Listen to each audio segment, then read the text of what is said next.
Whew, alright, we're back. Sorry about that, guys. That was like, what, 2.5 hours? Yeah, I know. Kind of awkward afternoon stream. I apologize. My bad. We're good now, boys. We're here. Next deck. Yeah, I think I will start playing something else. I don't know. I don't know what I want to do. Maybe like something with elusives. I know everyone wants to see dragons, but honestly, dragons are just not interesting. Like, I think dragons are literally only interesting from a flavor standpoint, because they're kind of like the most vanilla concept possible. Dragons are super boring. Exactly. I don't know. This deck is really weird. Maybe I need to take it in a completely different direction. Maybe I need to like build a Star Spring concept differently. I could try like a Star Spring Freljord deck. I could try that. What do you think of Tom Deep? Sounds terrible.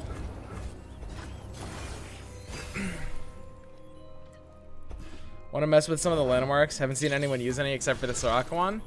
So that's a good idea. The only problem is there's a reason for that.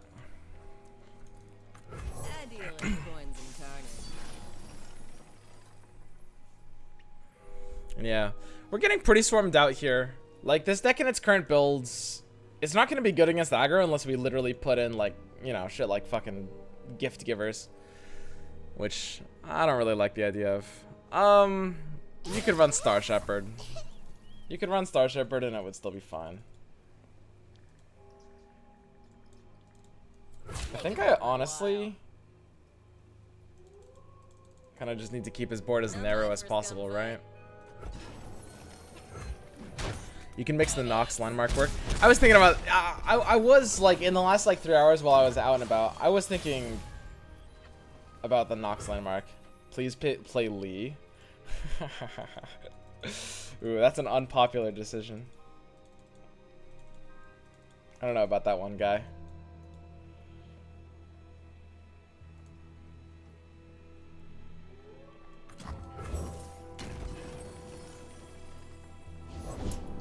Yeah, I mean, we don't have like any anti-aggro. There's a lot more aggro today on ladder than yesterday, which isn't really surprising. I mean, day one, a lot more people are experimenting. I'm starting to see like a ton more just like, you know, jam fist and aggro, because it does really well against pretty much anything fun people are trying to play. Usually fun strategies lose to aggro on average. There's some exceptions.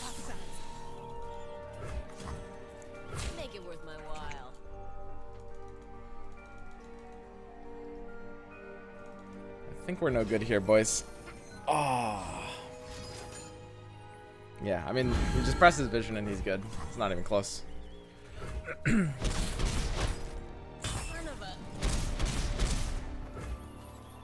Yeah, I mean, I think this, you can build the strategy very anti-aggro, but it'll lose to most other things. Snooze bottom waiting room? I was thinking about snooze bottom. I was having dreams about snooze bottom earlier. Fun police. Yeah, I mean, even like Lee Sin usually doesn't do like amazing against aggro. And discard just nuts whenever it curves. Literally every deck I played against today was a Lulu variant. Lulu? What?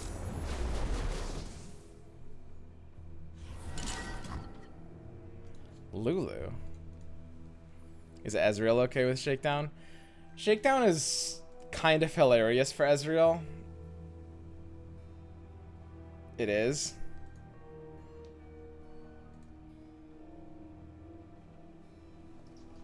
I don't think it's quite good enough. It's a little too much of a commitment, and Shakedown is a little too limited otherwise. But yeah, I'll switch off this deck soon. I'm just kind of like, I don't know, I'm sitting here talking and I'm thinking about what else I want to do. Kind of multitasking. Ram Tusk, Nox Kreia deck. Yeah, Nox Kreia with Freljord is pretty good. I like that. The worst landmark has got to be Shadow Isles. Tried to work with it yesterday. What a train wreck. I don't know if I'd say worst one. I definitely wouldn't say worst one, but I do think the Shadow Isles one isn't as good as people might have thought it would be. Really punishes me for that. Looks like I can just kind of open pass here. I mean, he can't really burn that mana. It's a little too awkward for him. Interesting. I have to feel happy about that. Looks pretty great to me. Pretty perfect hunting fleet. Taking a very small amount of damage, but that doesn't matter. I guess we could Soraka instead. He could have the combat trick that's like +2/+2. That would actually literally... That would mess me up so bad if he had the +2/+2 combat trick and if I play Soraka. If I play Soraka, if he doesn't have the combat trick, he usually can't attack here. It's an interesting consideration.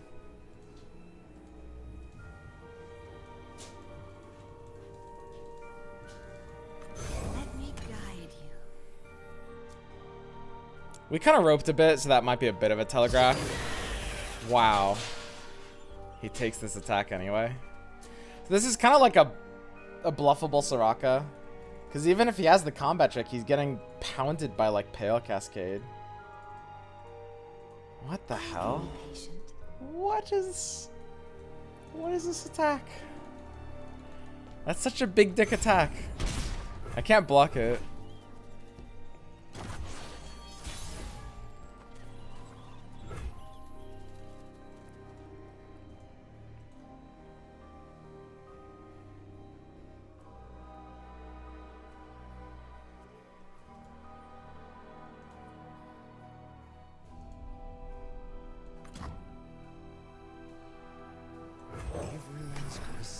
How does Hunting Fleet work in this deck?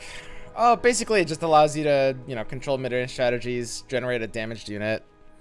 You just want... This deck is all about controlling combat. You want to give a lot of enemies vulnerable. As many as possible, really. Vulnerable is really, really, really important to our overall game plan.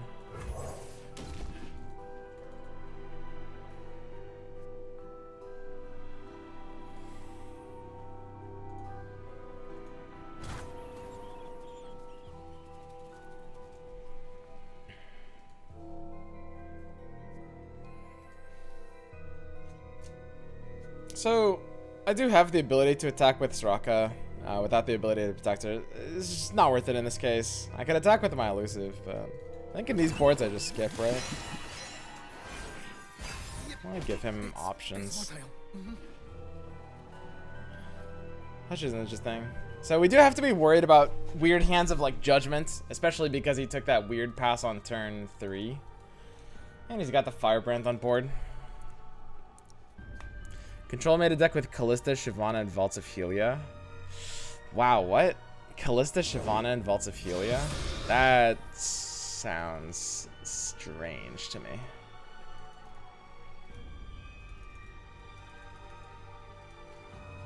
Yeah, I'm pretty happy to play a Hunting Fleet out.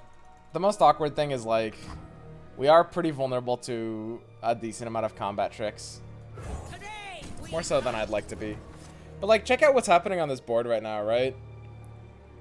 It's like the 2/3 Narwhal is doing literally nothing from. Even if we didn't have the Lizard, it's 2-phase damage, whatever. But because I have a 6/6 at 4 mana, it just really shuts down a lot of his options. And, you know, if he's got, what's it called, Sharp Sight to +2/+2, that could be a little bit awkward. Because, you know, we don't have a re-trick, but just like this big fucking 4 mana 6/6 chonker is just great here.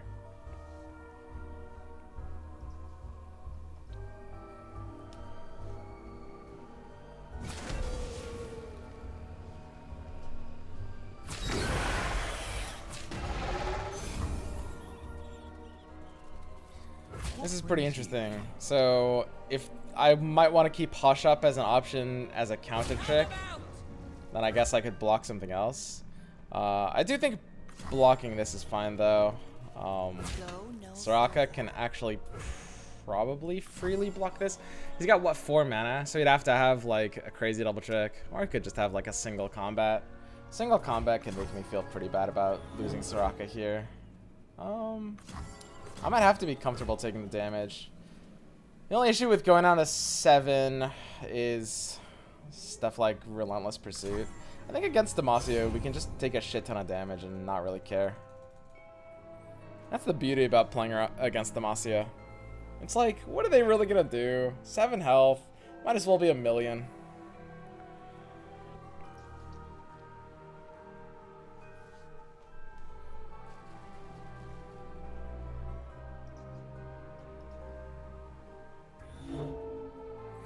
Basically, the way this deck works is like, depending on the kind of board state you're dealing with, sometimes on turn 4, Tom is like the anti-engine card, where you just like smash everything that exists. And Haunting Fleet is kind of like, almost like the anti-beef card. Like on turn 4, one of these is going to stabilize my board really hard, depending on the kind of board it is, right?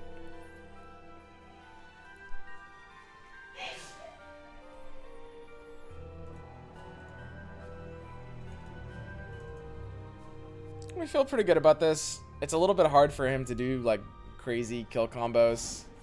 Judgment definitely doesn't hurt this deck at all. I'll allow it. We may do that. So my Soraka's leveling and drawing us cards here. I guess if he has a second single combat, he's killing the Soraka right now. Interesting. That's unfortunate. Nothing I can do about it.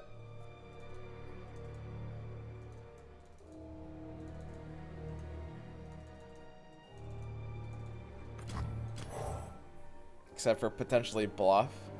Doesn't feel like a bluffable spot.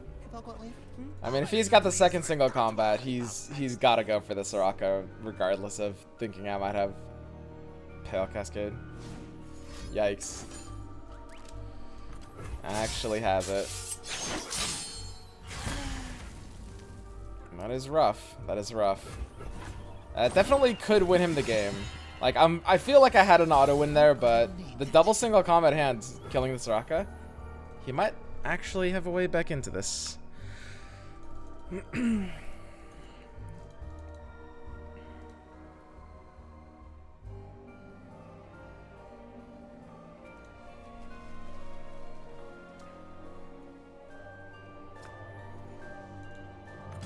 can just Hunting Fleet here.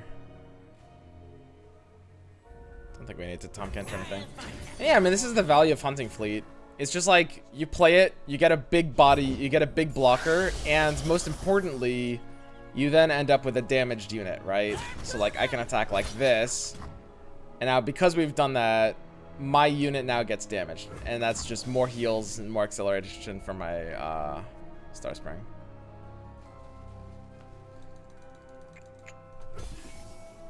Looks solid.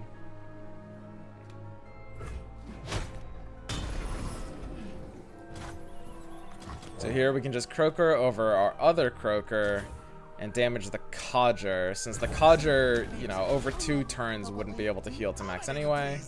And then our Star Spring just wins this game in 1 more turn. So he has 1 turn to kill us, and we've got a board wide of, you know, a shit ton of blockers and Hashir. The fact that he's thinking about this means his option is Relentless Pursuit. That's cute. Lizard survives, because its effect goes off after the spring.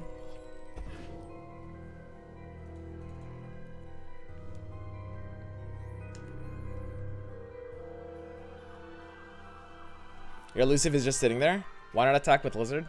Guys, this number up here is never gonna matter. This big 18 number. Ooh, that's spicy. Is that a win? Looks like a win, right? Because we can like Tahm and Pale, and then we're 1 short. We need to draw like Guiding Touch or something like that. Ah, Sky's Descent is good here. We actually can't do anything about that. Huge. Okay.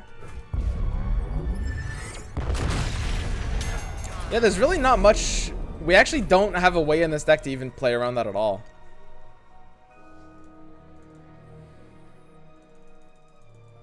I mean, I guess technically our best option is Hired Gun.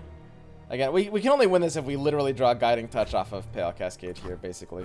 Success gets noticed around here.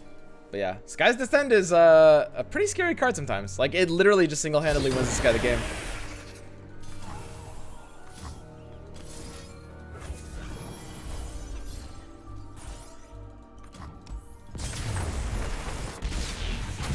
How does this dragon deck ever beat aggro? I think that version... I mean, the thing is, like, it's always rock, paper, scissors, right? You're always gonna have some versions that are good at doing some things. Like, that version is... It does look like it's built pretty heavily anti-mid-range. Yeah, nuking our board there definitely felt really, really awkward. I think overall, a refined version of this deck should end up tier 2, long-term. It has some, like, pretty interesting meta implications. Because I think a version could be built that is minorly favored versus Lee Sin and many forms of aggro, which is really cool. Are you going to be playing the garbage deck activate someone used before your last stream? Yeah, I will. I wanted to wait until they were back in chat. I don't know if they are yet. But yeah, it was awkward timing with that. We make on the decks, yeah, I think I will. I'm trying to think like what I want to mess around with. And, you know, I mean, there's not a ton you can really do with the new cards, right? You can do some like weird roleplay stuff. I don't know, man. There's already a lot of people playing dragons, and there's not really... So the thing about dragons is there's a lot of little ways to build them, but very few big ways to build them, right? At the end of the day, dragons is kind of like... I mean, it's pretty much just Demacia Targon, and then it's a game of like... You know, which of these are you going to run and which of these are you going to not, right? Asol Eclipse Freljord is... I wouldn't even call a Dragon's deck. It does use the word dragon in it. But, I mean, yeah, it's not really the deck we're talking about. And that's it, right? Deep with Landmark. There's Deep with Landmark. There's a ton of ways to do cool elusive things right now. Noxian Landmark could be adorable. And then the last question is like, are there really other ways of using Tahm Kench and Soraka? I don't think there's really other ways of using Tahm Kench. This is pretty much it. This is as far as Tahm Kench goes.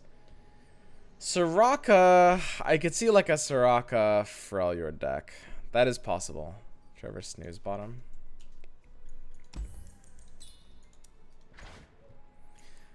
Yeah, create an attacking Mumble Sprite with my supported ally stats.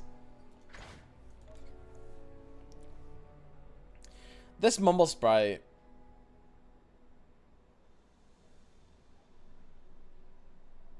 will presumably have the base stats, or will it be like a 1/1 that just gets buffed? The difference is, you know, whether it loses those stats to Hush. Base stats? Interesting. BBG tried Soraka Freljord and then quit after one game. Yes, I also tried Soraka Freljord and didn't even make it outside of the deck builder. It feels really rough. It feels like for both Tahm Kench and Soraka, this kind of deck is really just kind of like the end of the road.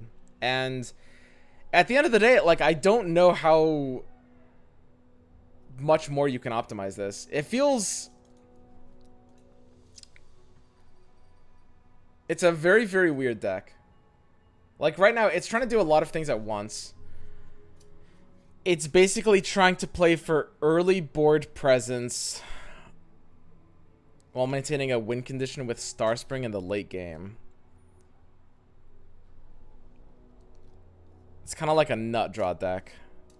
Starspring Freljord with Shepherd and unscarred elusives off of Stargazer. I think Stargazer could be really scary. Potentially. Oh, and I could give more of a chance to, what's her name? Star Shepherd. I could give more of a chance to Star Shepherd in this deck. It definitely could lead to some, like, you know, funny random wins sometimes. I think Star Shepherd is definitely something I could see running more of here. Bilge followers plus Vlad. What the hell does Vlad do? All you have to have is allies survive damage. But isn't that terrible?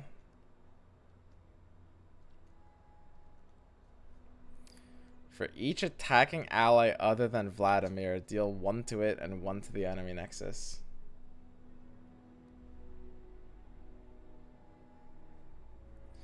I mean, this is like an inherently negative effect, right?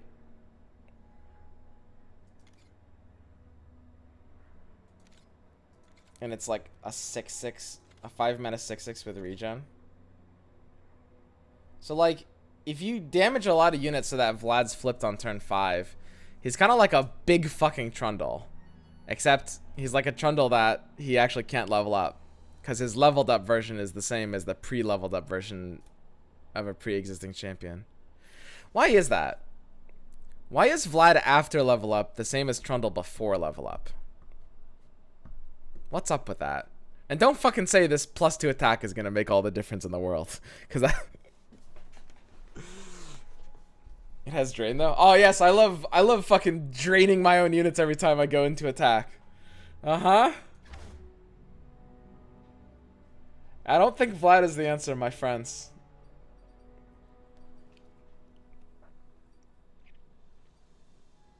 I am not thinking so. I think elusives, like Targon elusives, can be properly scary here. The question is like, what build of elusives? Because there's so many different ways to build elusives. There really are. Atrocity with Star Shepherd. It's kind of funny, but you just get hushed, right? And there's really just no other way to use Starspring either, right? It's really just this deck or buff or bust.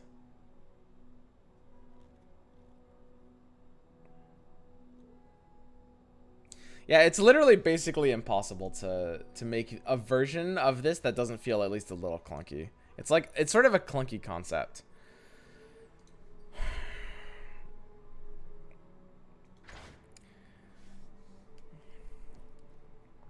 So Stargazer is pretty crazy. What's the idea with Stargazer? It's like you run some full damage nuke, like you run Ember Maiden, and then at the start of your turn, you like triple gem your damaged units and swing for lethal. Which is really funny.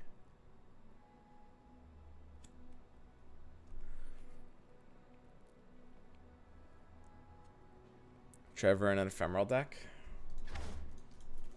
Trevor in an ephemeral deck.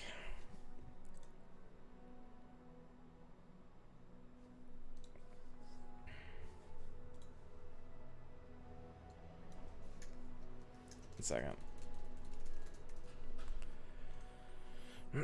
That doesn't make sense, right?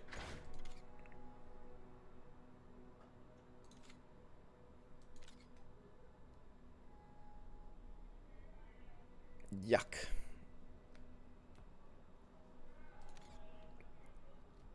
Yuck. Trevor with sharks.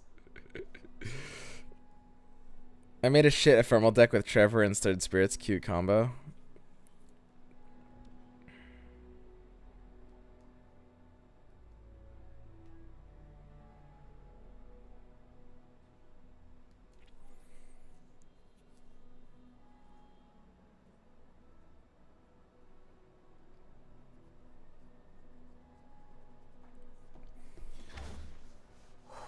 I think I'll probably just make like an Ionia Targon. Just like kind of full elusives deck. We'll start with a shell like that and see where that goes.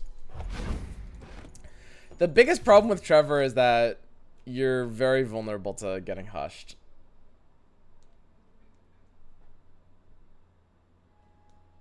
But that's kind of the problem with elusives in general.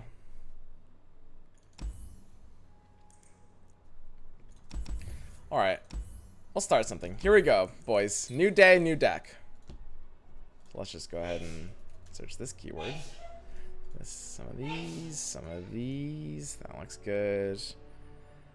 Let's start with 2 Trevors.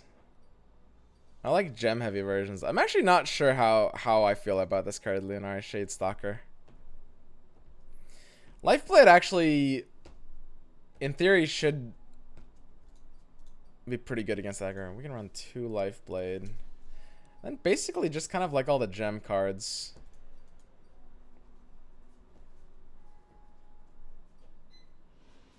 Yeah, goat's alright. Let's go better than Gift Giver in this deck, actually. Huh. And then what? Inspiring Mentor? So it's basically just like elusive, gem, and everything. Let's click Show and Owned in case there's some Ionia cards I haven't crafted yet, like Nopify. Let's go ahead and craft this one. That's an important one. Nopify should be pretty good in a deck like this. 2 Zeebles is a must-have. Sounds horrible. How good is that? 2 Zeebles. And then, I mean, you just put in the good cards. It's like Pale Cascade. That's a good card. I'm sure we can find more good cards. Little Witch. Probably not quite worth it. We have a lot of options at this point. I don't know if she'd be able to fit in. We can stay on 2 Trevors. Good old Crystal Ibex.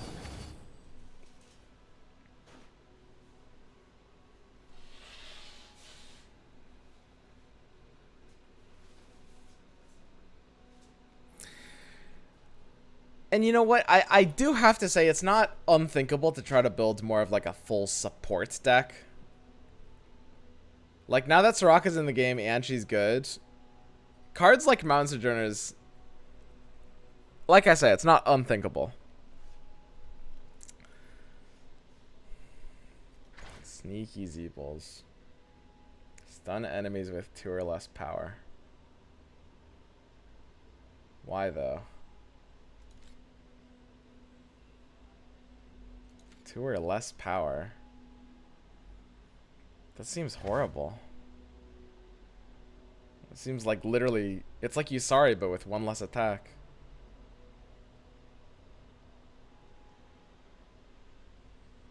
I mean, it could be a meta call if there's a lot of elusive chump blockers. But they can just play the chump blocker after you play the Sneaky Zeebles. Sounds awful. Okay, so I mean, we've made all the new cards in these categories. Now it's just time to kind of like round out. We haven't really jammed in the spells yet. So let's look at spells. I don't know if there's a single champion we want to run in this deck. Why would you run champions in an elusive deck? It just doesn't make any sense. You could run Zed. Maybe back when Bastion was 3 mana. Probably not anymore. A couple Hushes. What is Nopify good against? Is Nopify better than Hush? Shadowseer, Blade Scouts, and Mentors. Yeah, I guess Gift Giver is actually going to be a 3F here if we want to run 3 Conspirator. It will be better than Mountain Goat in this list just because of Conspirator. Lulu can buff them.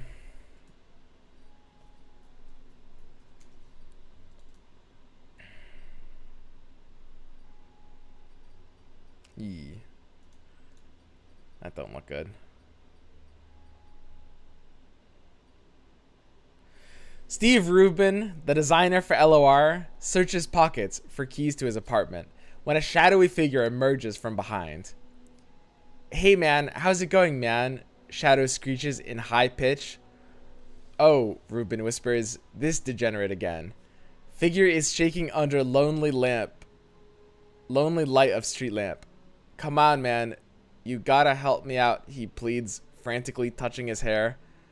I beg you, just 1 more HP on Duo. 1 less mana on Lifeblade. Rubin cuts him. Rubin cuts him? Jesus. The fuck is this pasta? I mean, we don't actually need that much elusive. This is a good amount of elusive. You run like 2 palms. I don't actually think we'll want Shadow Assassin. It's a little too slow now that it's 1 attack. Run Twin Disciplines. Sometimes it's like the +3 you need.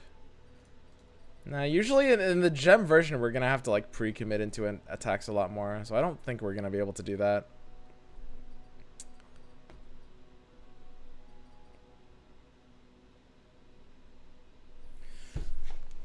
Pale Cascade and Mentor. You know what I miss? Kinko Wayfinder. Why are we in these bad Targon cards when we've got Kinko Wayfinder? No, we could just be running instead. Isn't this so much better?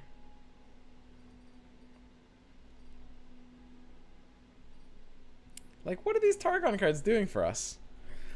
It's like, we get Pale Cascade, that's about it. What the hell else do we want out of these Targon cards?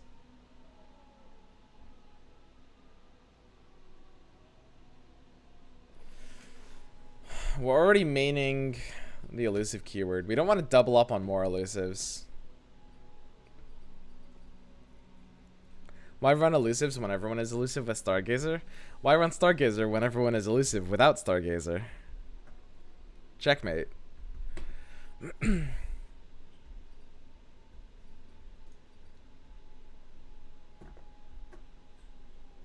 was running Twin in some versions. Is there some spell I'm just forgetting? Haha, there's always Sown Seeds. I'm basically 1/8 gay. I feel like I'm just forgetting something. This can't be right. Huh. That's weird. We've got so much room. I'm not gonna run 3 Trevors. Yeah, I mean, I'll just run. I'll run the fucking goats too. Why the hell not? Need more 2-drops to work with Mentor anyway. Twin. I don't hate Twin. It's fine. Okay, this looks sweet. Perfect. Good old elusives. Everything in its rightful place. I'm basically 1/8 gay. Isn't Trevor a worse picks? No. I mean, it's a lot more expensive, but it does a lot more than +2. I don't think Trevor is great, don't get me wrong. It might be worse than picks. I wouldn't call it, if it's a different card though, then it's not a worse picks, right? Pretty awkward. I mean, we don't have to have a turn 2 play. We do want one for Mentor though, and we're attack on odds, so I do like developing Mentor into a play. So we want an elusive on turn 2. So I can mulligan these and then hope we hit a duo or a conspirator. But then if we don't hit one of those, we're gonna be completely screwed. Feels like I'm supposed to kick a Mentor. Feels trolly to keep Mentor in this hands. I can't keep Mentor in this hands. I have to, Mentor of the Stones. As much as I'd like to. If I don't have a 2-drop elusive, it's just way too risky. That's a sick draw. The journey is difficult. These will protect you. Heed the bar.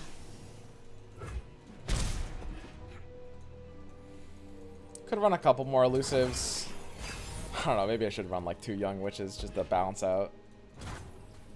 That feels fine, actually.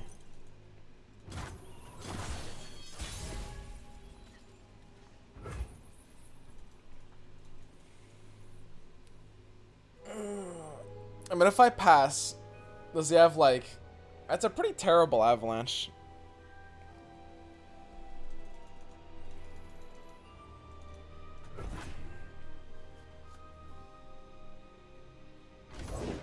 Raise your weapon, Sunwood. Interesting.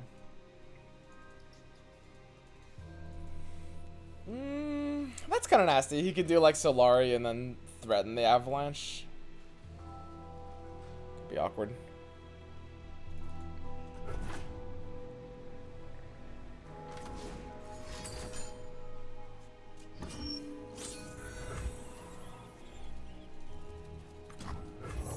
Bad mulligan. So the thing about mulliganing, we might have to keep the Lunari Shadestalker in hands. I really don't like keeping Shadestalker. When I have the Mentor that just wants to hit something very early on, we've got big hits for Conspirator and Duo. We might have a few too many spells in the deck though. For sure.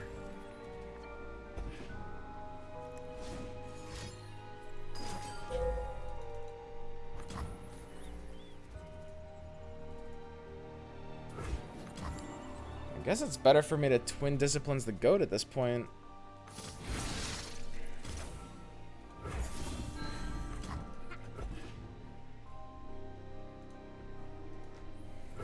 pretty awkward, Avalanche. Has Trevor been sweet or trash? Well, this is my first game with this deck. It's probably not going to be great. I think Trevor is a really, really scary potential card, but I don't know if it has a home yet. Like, card will be a real thing doer one day.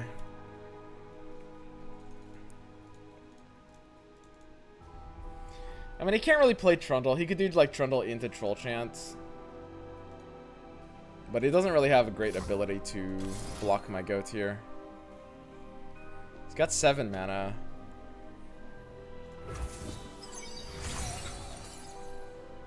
If he vengeances my goat, I'm pretty happy. Grasp plus a ping. Forcing the vengeance on the goat is nice. The only problem is that I'm tapped out. If I pass here, I can get the best of both worlds. He plays Trundle. I'll need to gem 4 times if he plays Trundle.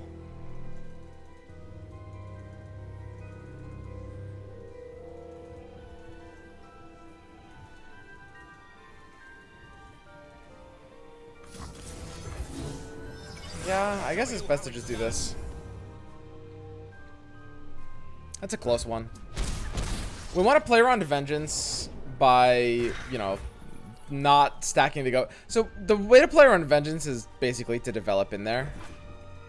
No SI. Oh yeah, that's a very good... Wait, why did I think we were playing against the SI version? Sorry, I've played against way too much War Mothers lately. Holy shit. That's really funny. Ooh. I mean, it looks like his hand is pretty clunky here.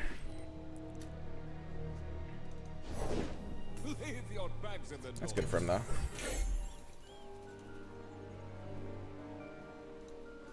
They cannot strike what they cannot see. Welcome to the tipsy. Okay.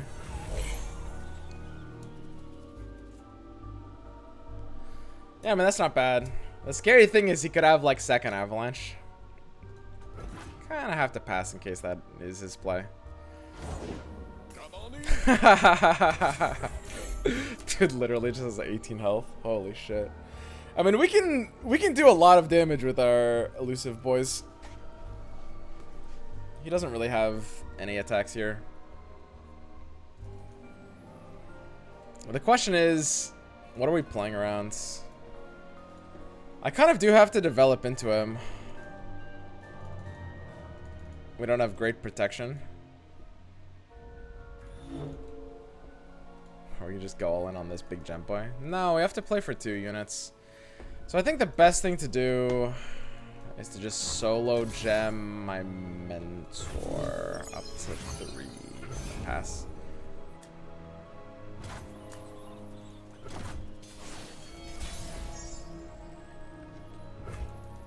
Man, efficiency matters a little bit. We need to make it so that if he wants to play Asol, we're dealing a shit ton of damage. His Asol sucks here, though. It's not even leveling. I mean, I can Lifeblade. The only big punishment to Lifeblade is if he plays fucking, like, Icequake.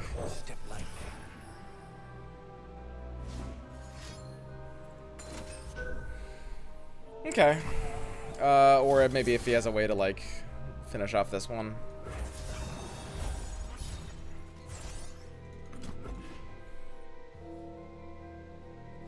Hush, for example. But Hush is gonna be finding value here kind of no matter what.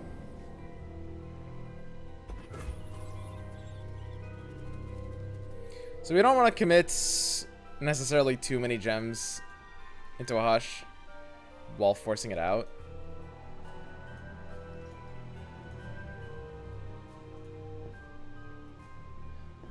Do I just play 2 gems and then Conspirator my goat?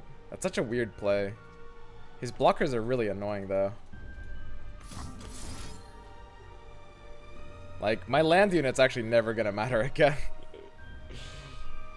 The attack on my goat's not mattering.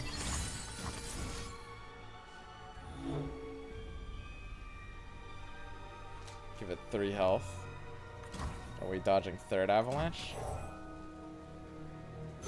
Let's go for this. We might be able to just race him down with elusives.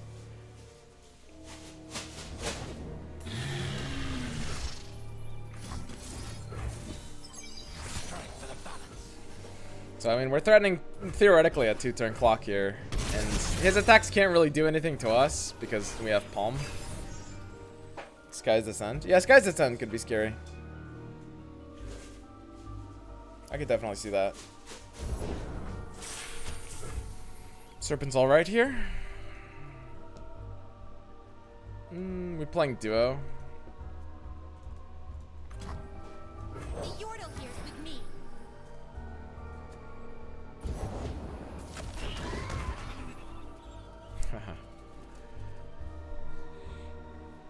That's kind of funny. I actually forgot that Eclipse Dragon could have gotten him the Challenger Dragon because it's any region. Yeah, so I wasn't supposed to play duo there. I was supposed to basically pass and leave the last elusive. That's fine though.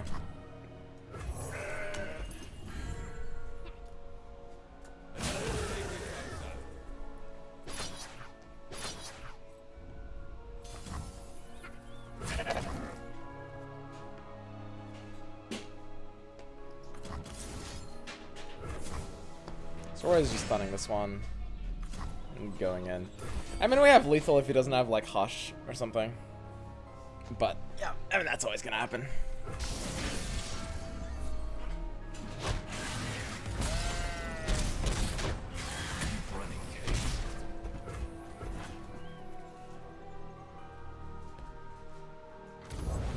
That makes shepherding look. Broad-backed Protector is keeping him outside of lethal range. Jesus Christ. Triple Kindly Tavern Keeper and Broad-backed Protector. I mean, we don't have any lethal range here, so I guess we're setting up for one more turn. It's pretty trolly. A little luck for those who Most options in his hand to make him good.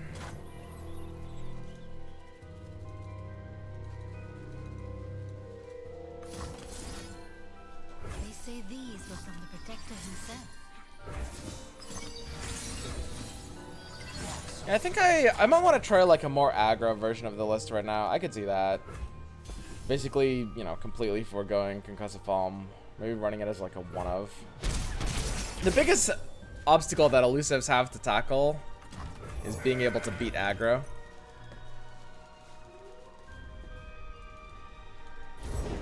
Ice to meet. Okay.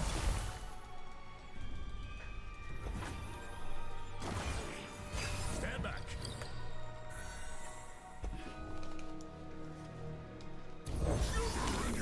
So we're potentially one off. We're just trying to keep one of our units alive through the challenges with Concussive Palm. And then hoping he doesn't have Hush to stop us from killing him next turn.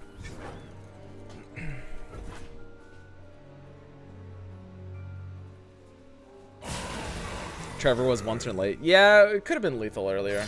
I mean, assuming he has no answer. I kind of always assume he's just waiting on a Hush. Ready for anything. Get ready for a beatdown. Wait, what? Your attack is obvious.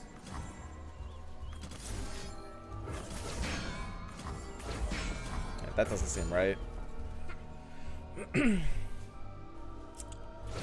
I don't know if these attacks should be getting it in. Am I missing something?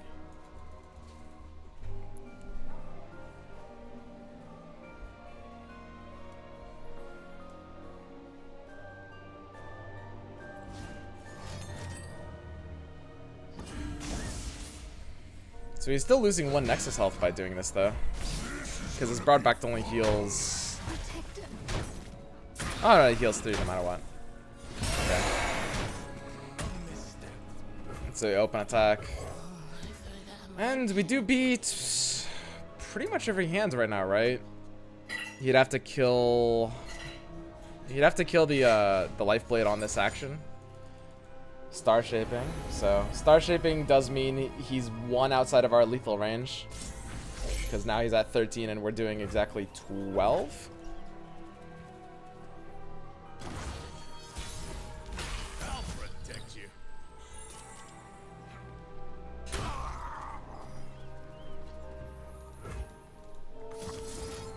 And Notify's a little too reactive as well.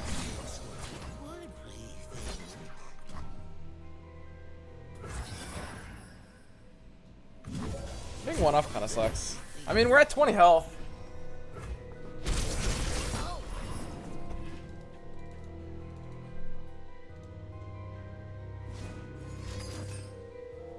Should lose this.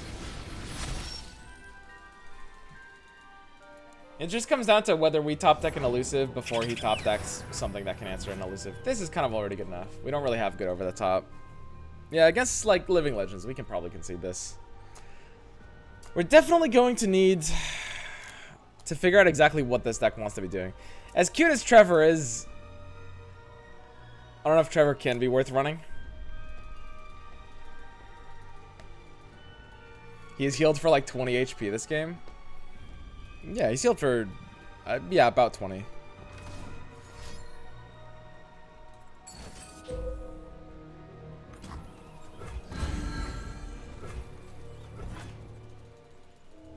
Alright, bud, you're good.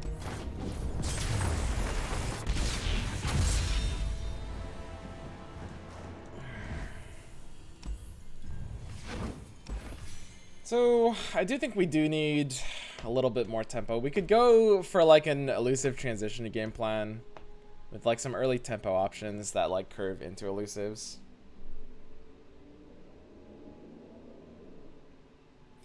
I don't know, elusives is kind of like a weird archetype. I'm basically 1/8. Because it's only able to get value if you can devalue a big board of potential blockers. And that's just not that much of the meta right now.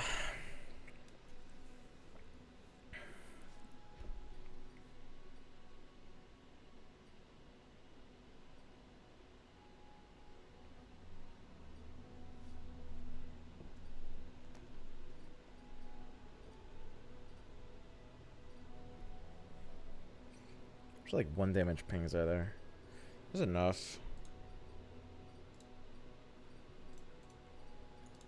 Like minor changes. But yeah, I mean, I think elusives are, there's a lot of ways to build them and it'll be interesting to build. You can build like Freljord Bilgewater too. It's really not bad.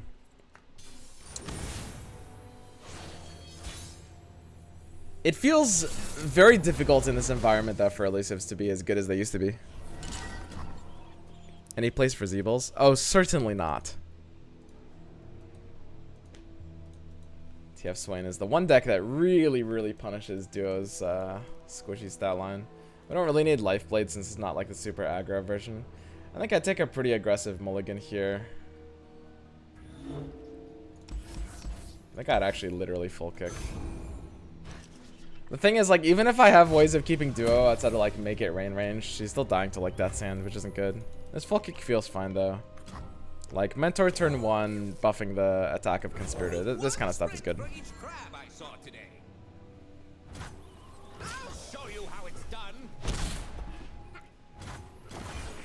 Encroaching Shadows elusives. It's also not bad. The biggest problem with elusives right now is that it loses to aggro. And like for a ladder deck, you can't really be okay losing to aggro.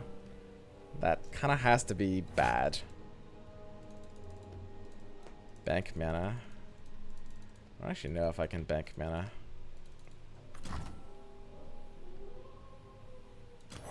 I mean, if this is his Death Sand, then it's his Death Sand, whatever.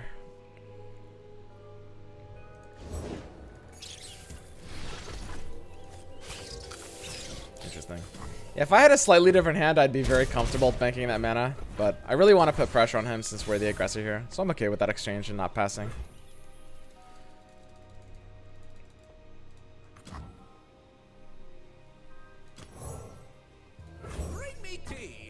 So if he taps under Death Sand, maybe we can play the Gift Giver too then. Most hands would just pass here.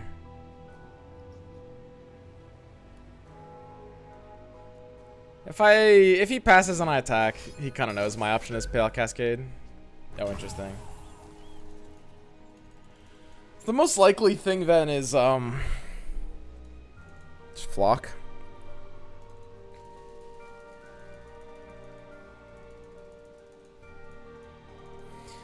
Yeah, that's a little awkward. It's actually a little bit better to play the Gift Giver first, just because of hands that could have Make It Rain, Flock, and Death Sand. Because, like, if we could respond with Gem before he could Flock, that would be valuable. We have no ability to play outside of flock range. We can play outside of like second make it rain range, but only committally.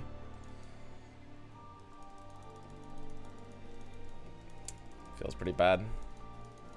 Quietly now. Very interesting. A little luck for those who need it.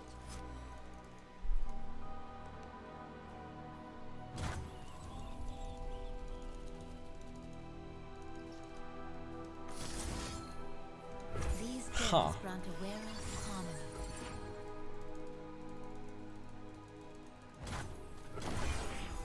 So no second make it rain. No flock. That's pretty telling, that exchange. Like, that's a pretty big deal. We get a lot of information from the fact that he did nothing there. This feels solid. He's dealing a little bit of damage. I wouldn't mind, like, starting to lifesteal. He does have second make rain.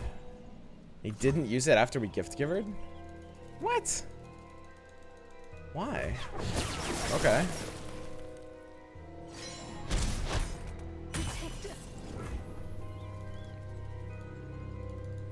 I definitely don't get that at all.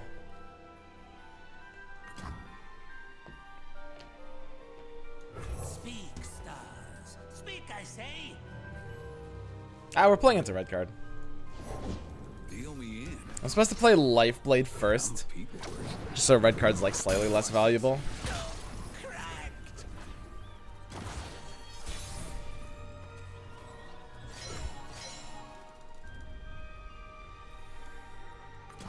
Step lightly.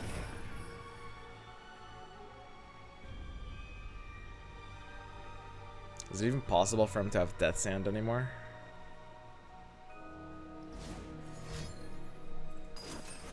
Death Sand off the top. Well, Death Sand plus Flock is pretty awkward here. The advantage is mine.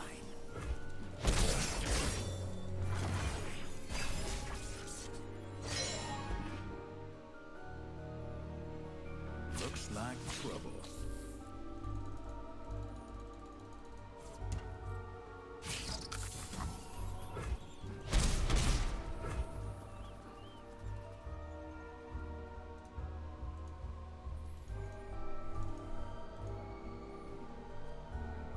Was he on then? Fervor?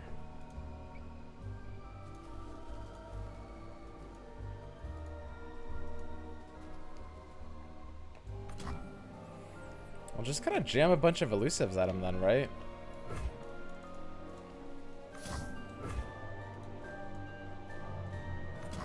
These are dangerous lands. Okay, sweet. Yeah, I don't know. I don't want to just jam elusives. I don't want to be that guy. I feel like I like some kinds of elusive decks. Like, I'd prefer it if it was like a Fizz deck, maybe.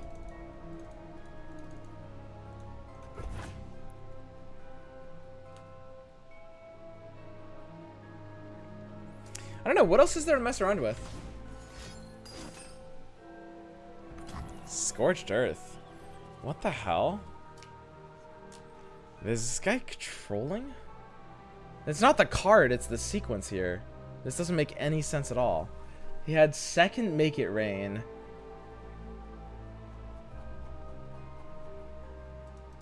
What?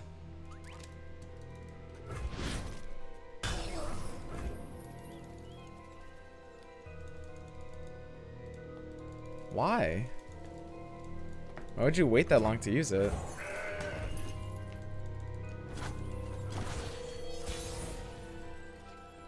Well, we got trolled.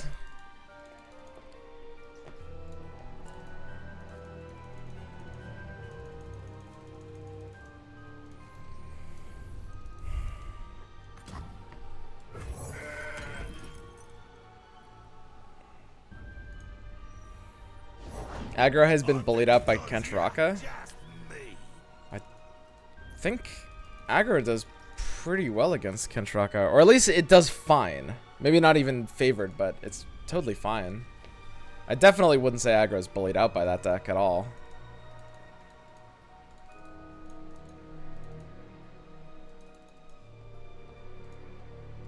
Pirates shits on Kentraka. It does depend on the versions of the deck, but Kentraka is not good against aggro. It never was and it never has been. I don't know why people have been saying that from the start. That's always been really, really weird to me.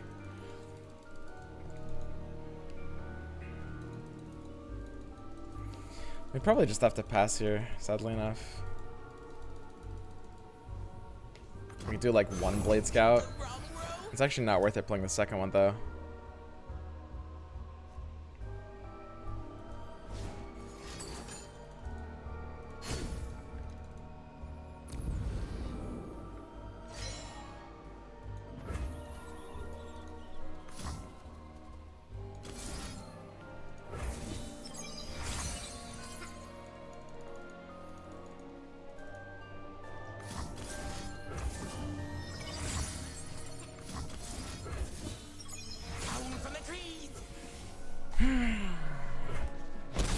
If he just plays like Gangplank, we're pretty screwed. I mean, right now, at the end of the day, like, Lee Sin and Bilge Nox are just super meta kings, and it's really difficult to dethrone them. I would be pretty shocked at this point, like, after pretty thoroughly looking at all the new options, I'd be pretty shocked if there was anything that could dethrone those two decks. It's like Soraka Tom is a really weird build, so I can't rule it out. Like, it does have potential. But it doesn't feel great. He's got double zap. Well, I guess we're losing to the double zap hand. I guess you can win them all.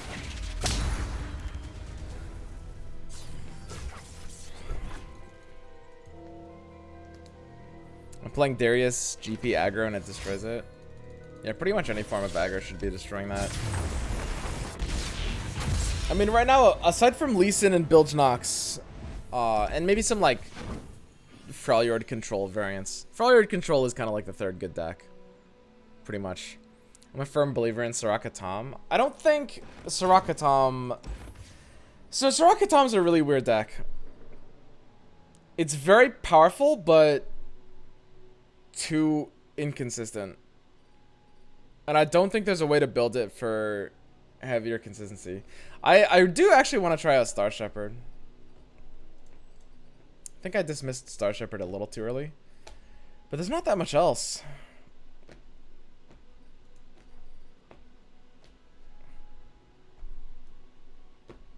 Like, it's a at the end of the day, it's a high roll deck. It's a deck that's really impossible to beat when it draws really well.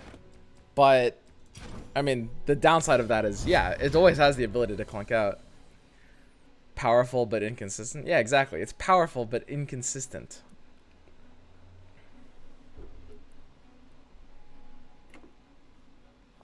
Soraka Tom loses to its own draws? Yeah.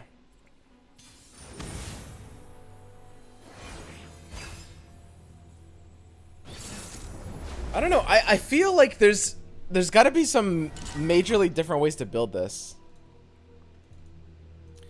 The strangest thing is, like, the build is just kind of pulling you in too many directions at once. It's a very difficult deck to build and to play. I think I literally do this.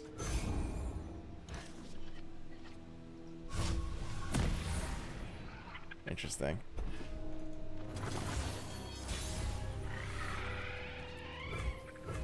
That is interesting. Am I trading for Herald here if he plays Herald? It doesn't feel good doing that, but you may have to in that position.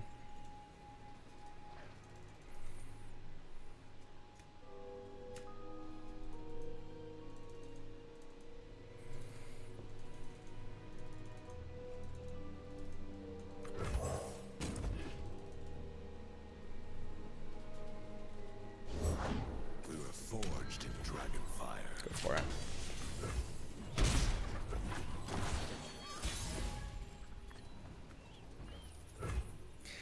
like, this deck is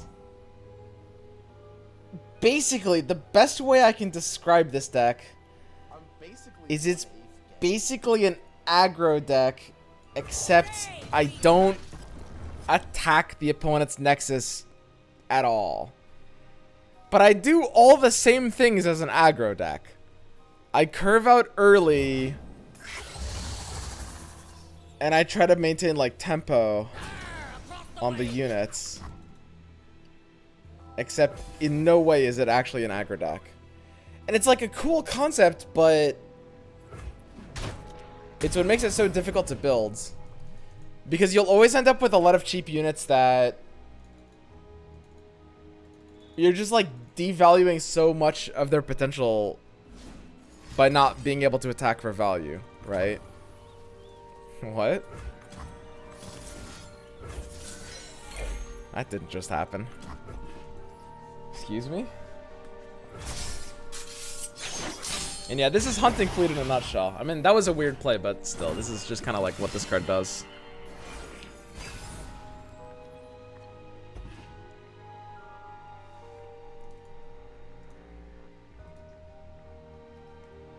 I do love this deck. I really do, guys. I gotta say. It's just a cool deck. Like, what the hell else are you gonna play? You know? Come on. Nothing. I saw it. Nothing. Mm-hmm. Mm-hmm.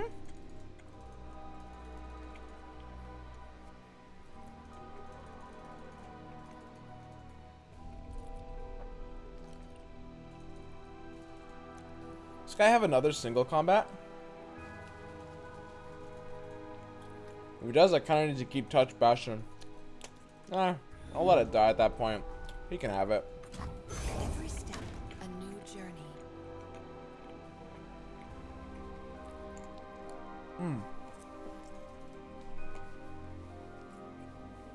Prepare for battle.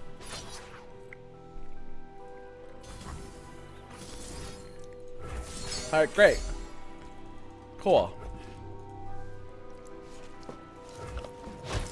Another lost.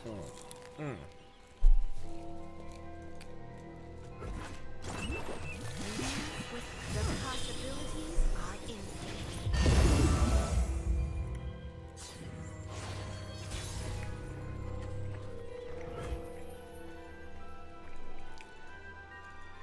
Like, I mean, this is a tempo deck. Like, you could really call this an aggro deck. It is basically aggro. In every way except that it's not aggro at all. Right? What are we dragging? I want to let him play something bigger, right? Let's keep Bastion open. Success gets you noticed around here. Bastion's a little too good here.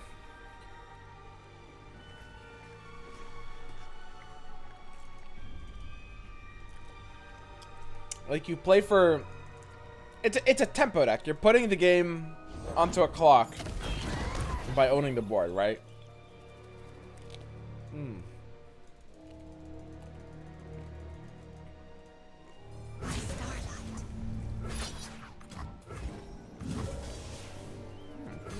Yum. Can we take a moment to appreciate my boy Hunting Fleet? Look at this game. Look at what's happened this game. Like, imagine my hand if I didn't have Hunting Fleet in it. Like, actually, take a look. Take one hard look. Uh-huh.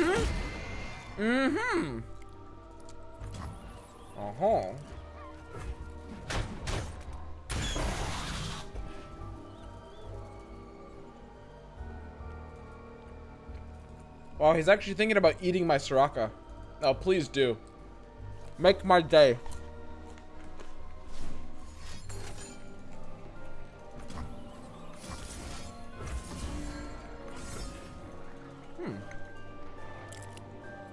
That was fucking ambitious.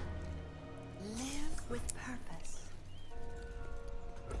I think like every card in my deck counters this. Just about.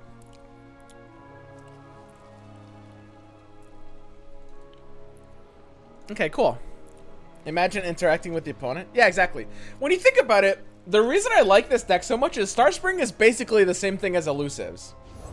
It's like Elusives, except instead of damaging your opponent's Nexus, you just kind of like...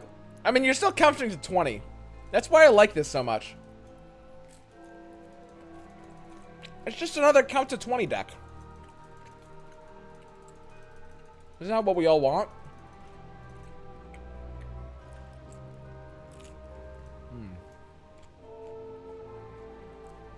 I mean, homie can't really drag anything for value, honestly.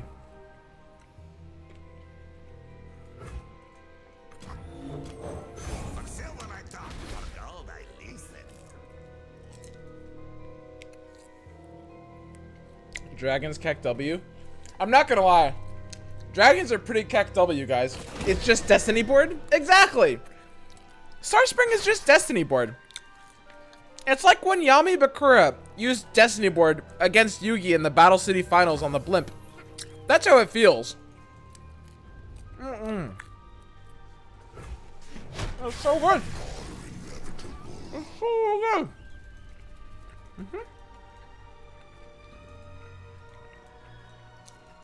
11. Let's go ahead and get another Starspring out. All right, now I'll do a plot twist. I'm gonna now play a damaged unit. Now, when I end my turn, I activate the effect of both of my Starsprings. This will 18. Fuck. This will make my wait. Wait, homie just up and loses. Hang on a second. That ain't right. You leave me no choice.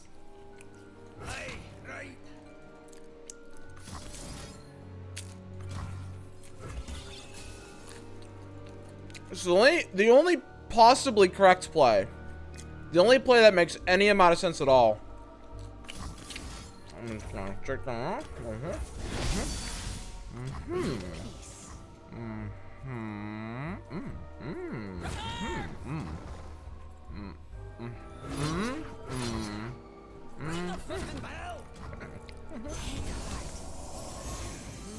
with purpose. Show me the judgment. Do it. Judgment me. Oh, my board. Oh, my poor board. It's all gone.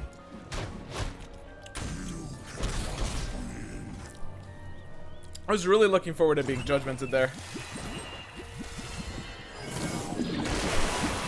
That would have made my day. Today we have determined our own fate. Honestly, this is such a great deck. I think I'm just not gonna play another deck. Maybe ever.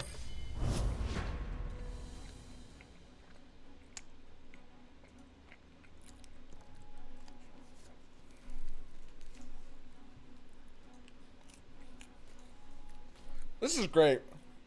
Try another landmark, please. Imagine playing a different landmark than this. What are you trolling?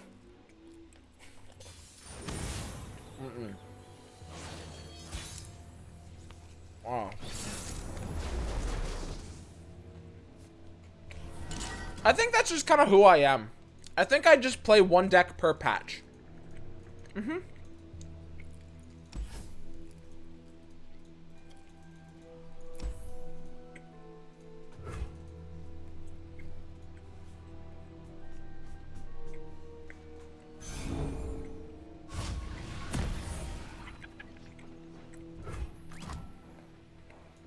a big responsibility to shepherd stars. Explosives primed.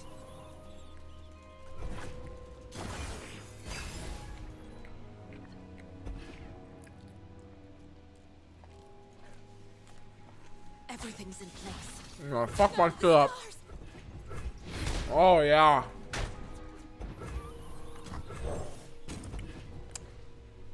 I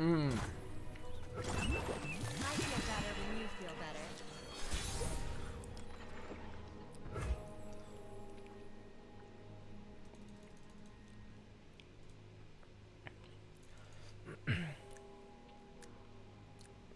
Does he ever open attacking next turn?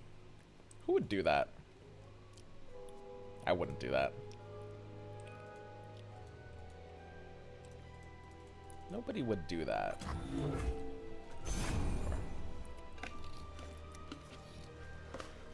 Oh.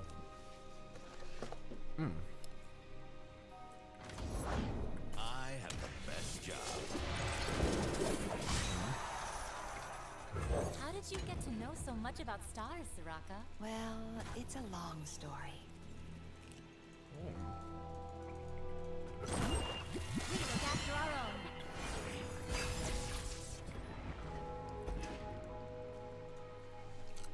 It's a long story.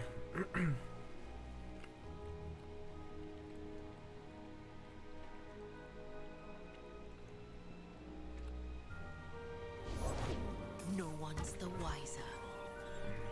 That feels pretty good. Does that feel good though, actually? Wait, what are we doing here? I guess I just have to pass. Am I just blocking the 2 saboteurs? Because, like, I wanted to do, like, a cute Pale Cascade and kill the Draven thing. Probably can't do that if he's just gonna, like, be rude and make a wide board like this. Ruh-roh.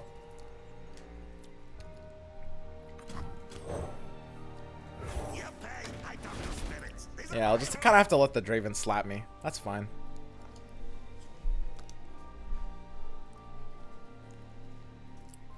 I don't know, this is kind of nice. I'm feeling pretty cozy right now. It's like, I'm at 19 health. Now I'll lose a little bit of health, and then I'll press this button, gain it back. Not all of us. Drawing 2 cards every turn. Oh, it feels kind of great. For the Empire.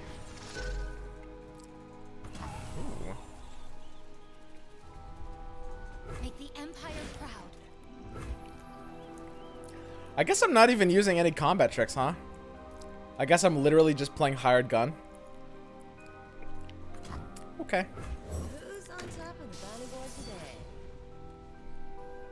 I see no problem with this. So what does he have at 2 mana? Is he running fucking...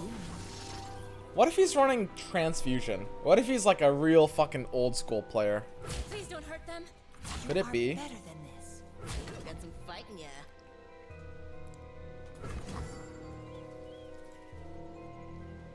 No, the stars! Please don't hurt them.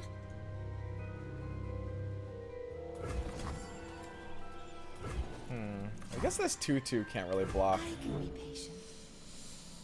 Yeah, it's better if we don't block, honestly. We don't really need Nexus Health. Brothers Bond. Brothers Bond plus Spinning Axe. Can't really keep our Soraka alive through that, though. Looks like he does have Bond. That's pretty good. He's just deciding whether he goes double face, Soraka one face, or Soraka Star Shepherd.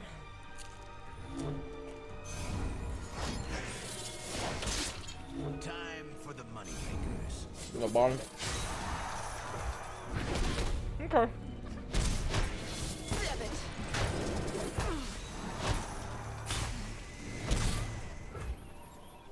Aslo Strider. Now there's a blast from the past. Of the stars. Take heart. Live with purpose.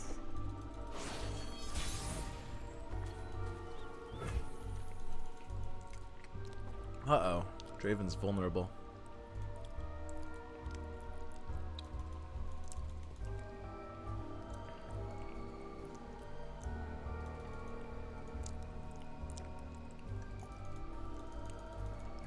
Do I need to save mana for tricks, honestly? I'm not gonna lie, it kind of feels like I don't. Kind of feels like his deck can't really do anything here, and I'm just gonna kind of like slap him. By starlight. Time to make some coin.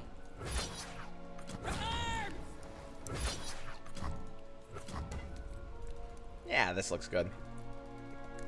Sure. Take heart. Live with purpose.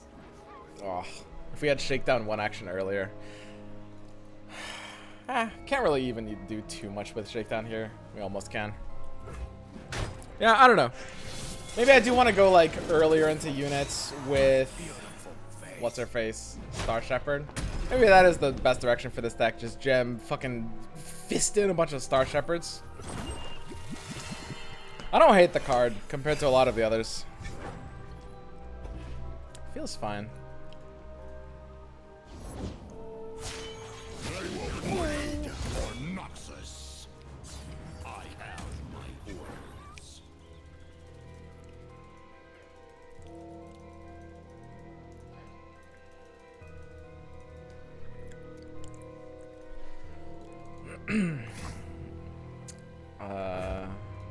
Alright. Hey man, I guess we're just hushing and killing the Darius. By my hand. Whatever. No escape this time. God, it'd be funny if he tries to kill my Soraka. God, that would make my day. Do it. Make my day. Come on, go for it. You know you want to. Come on, it's just one more damage. You're 4, I'm 5. Just do the axe. In fact, play around Pale Cascade by using axe on your other cards so that you can axe the rest of your hand away when I pale.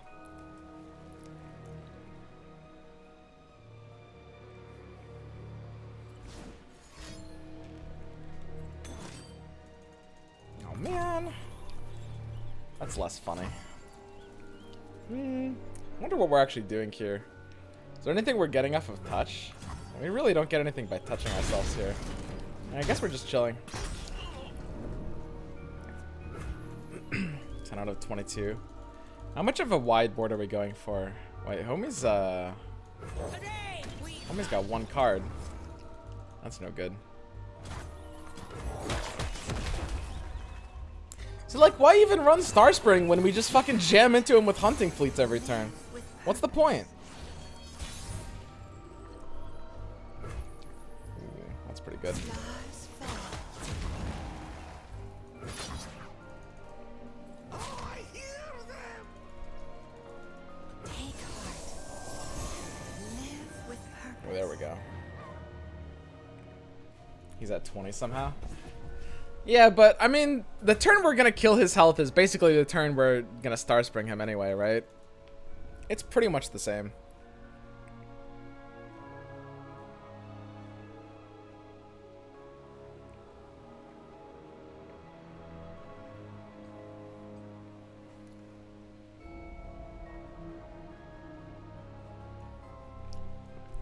Not all of us are immortal.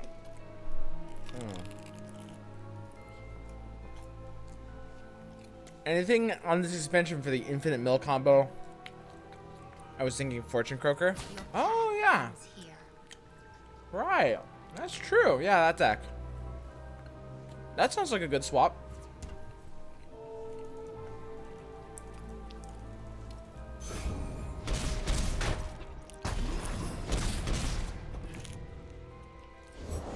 Remember the objectives. Oh, my health. For the glory of Noxus.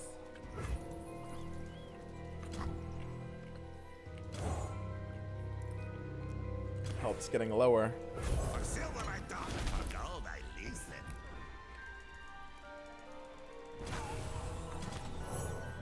What was been done? Let his knee out! Ah, I told your ancestors to protect.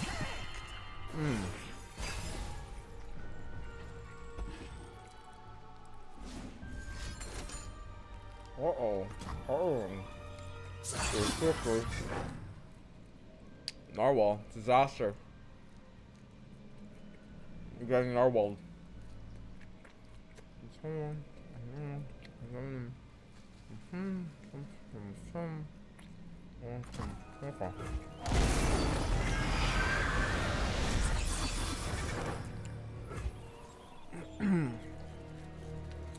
How much are we taking here?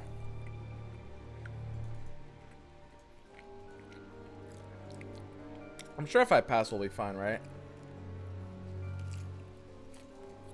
Looks fine. I mean, what am I touching? I guess I'm touching myself.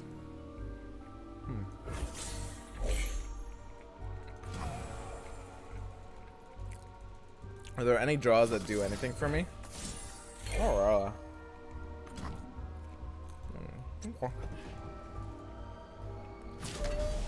Noxus will Strike at their foundations.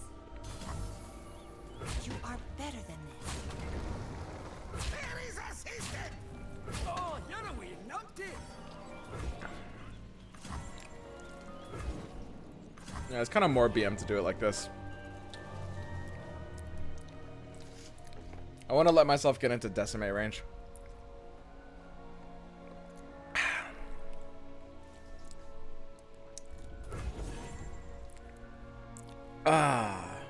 It feels like this deck has been in the game for a month already. Oh no. Have you just like played against it a lot? That's not a good feeling, man.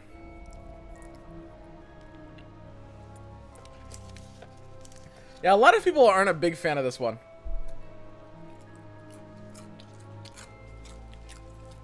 I'll never be able to understand such individuals. Now we're cooking. 4. Uh-oh.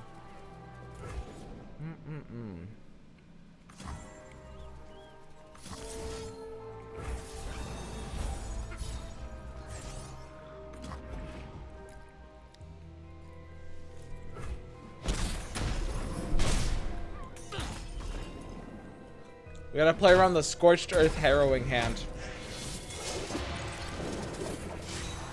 Draven out? Pablo's been down! The only way to do that is to do exactly this, keeping one of our units alive.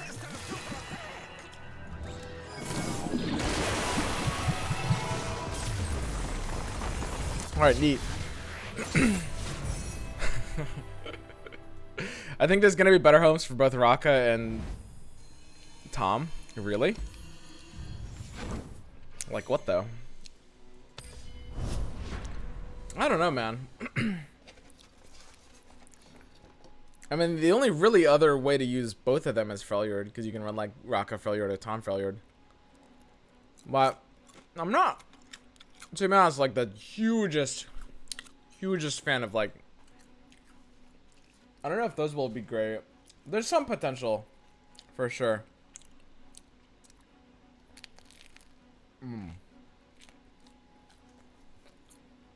I'm so tired of this deck. All right, like, okay, look. I mean, what am I playing next then? Cause like,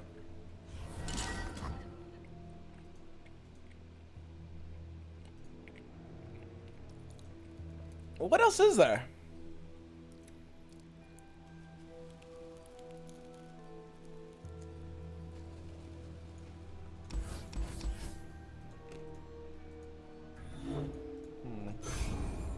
Try this. What's it on my hand? Dragon's Omega lol. It's a big responsibility to shepherd stars. Vaults of Helia. ARAM.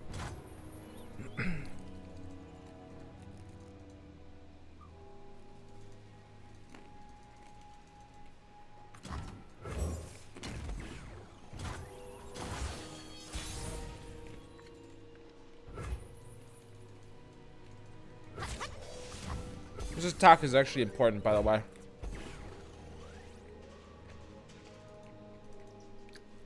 That's a nuts attack. Because it passes action to him. So that he can't pass, and he has to play the first card. Without me passing and, you know, risking a pass back. Which, honestly, my hand is a bit vulnerable to if his hand is kind of weird. Which, it could very easily be. Let's go ahead and, like, not just throw a Mecha Rain for no reason there. I don't change fate, but I can see it. Right on cue.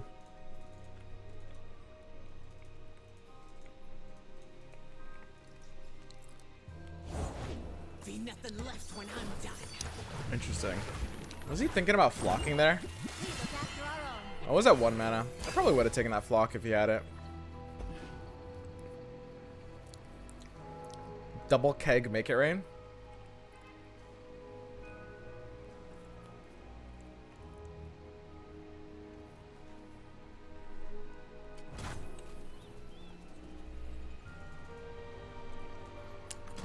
I do think I have to get Tom down. What I don't feel vulnerable tapping under responses on this action. There's not like a ton of scary things he could do with his mana points and his board. We certainly can't do anything weird like box tipping though.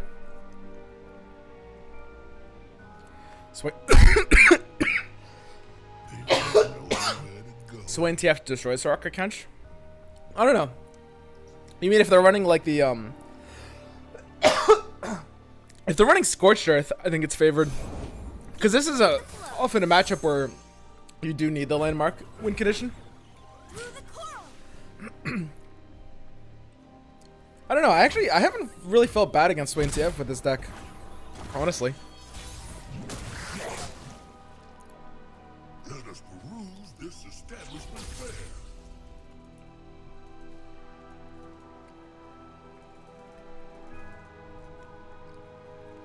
So now we can play like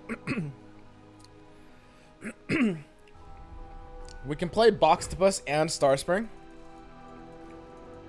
while threatening ways of kind of like trivializing his answers to them. I think that feels fine. What was been done? Let his knee out. Like he can't play Swain here. I told your ancestors to protect. Well, he could play Swain if his second card is Flock, but it needs to be Flock and not second Swain.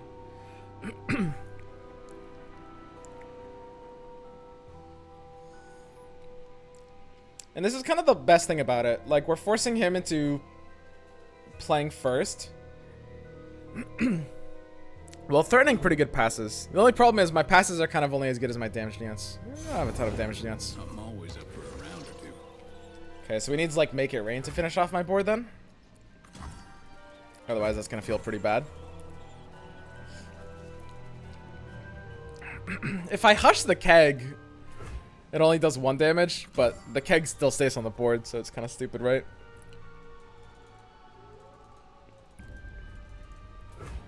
It's probably safer to let this one die. Getting cold.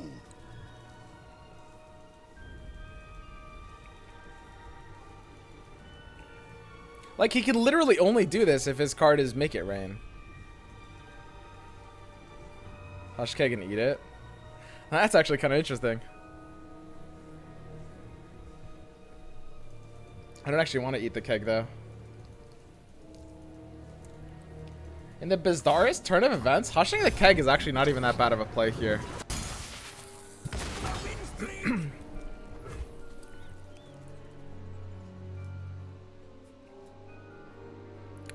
So the question is, who's winning off this pass? My pass here seems better. The fact that I can... I mean, I do want to use both Guiding Touch and Vigor. I kind of have to pass here. It's a little bit awkward. I literally have to assume his other card is Make It Rain. I don't think that play makes sense otherwise. And I'm actually okay burning 1 mana if it means playing around Make It Rain. The second Starspring doesn't really matter playing here that much, because we have reactive tools to keep everything alive anyway. Whereas if I go in for Acquired Taste, I mean, Acquired Taste is fine there. We're very vulnerable to, you know, stuff like Flock. But the biggest problem is then, you know, if he has the Make It Rain, I'm just like losing one of my units for no reason. Usually one. It's like, I guess actually 50-50 chance. It's only 50-50. Since the Make It Rain has 4 targets, and if it dodges either one of the 4, then I can heal the other one. I could have maybe used Acquired Taste there. That would have been okay. Lady Luck is smiling.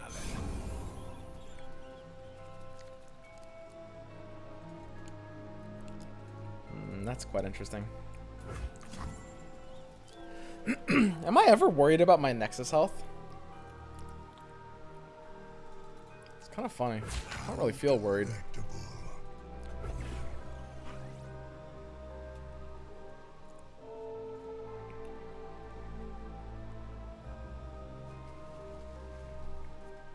This one's only 5 out of 22 though. I don't know. This deck is so dependent on everything going right for it to be nuts.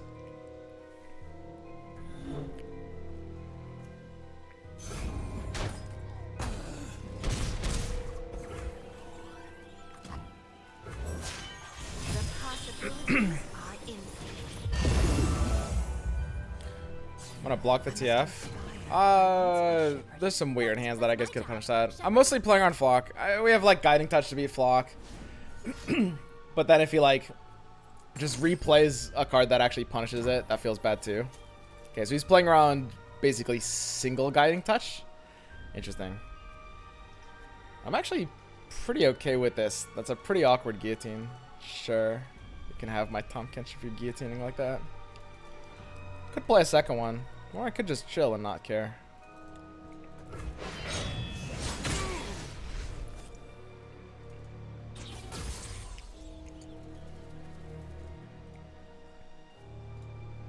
Five out of 22. I mean, we have all the mana we need if we're Star Springing here anyway. Like, we're never gonna need to press more buttons than exactly this. And these are the weird hand states where, like, if I did draw... Well, so you'd have to have Make It Rain here. I guess Make It Rain could actually be a little awkward here. If I did draw Shakedown, sometimes this Star Shepherd just kind of like punches him. Like, one-shots him almost. Which is pretty funny.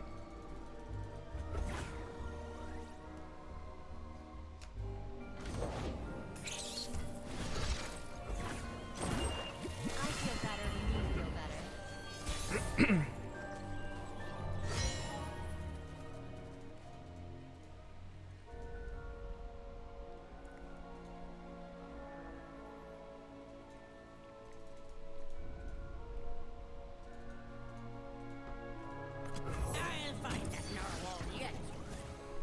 And we're just chilling.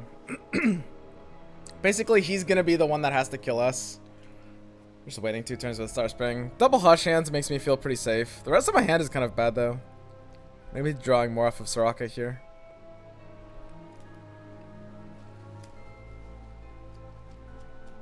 I don't know, man. I'm not sure what I want to do. Already tested Braum version of Star Shaping. Technically, it didn't last long as a test.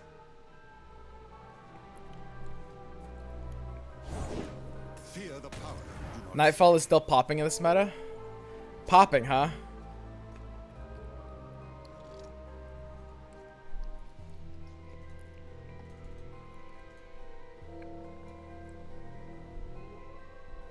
I don't know about popping.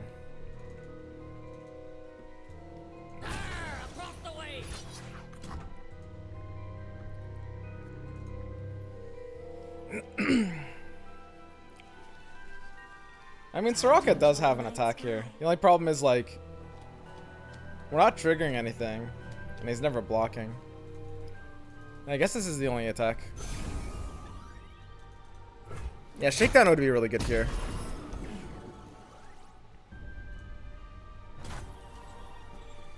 We get to draw 2. Burning 3. We can't really preempt with the Sunblast Vigor, though. Would have been nice to be able to play Hunting Fleet and Tahm this turn.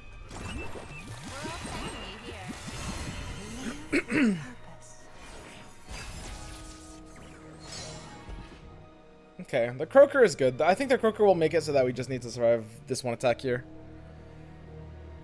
Even if we have Hush, though, he still will be dealing a Plunder trigger for a potential Rex. Rex could be good enough to beat us here.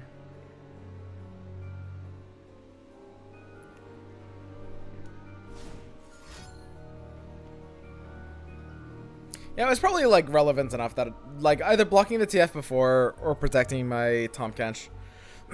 I think Tahm Kench might actually be fairly important to protect in this matchup when possible. Let's do this.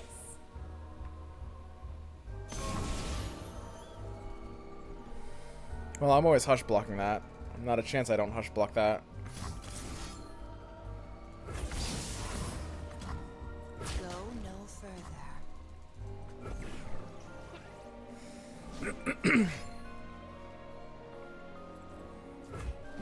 So Plunder trigger for Rex has a way of mattering. There's a few things that have a way of mattering.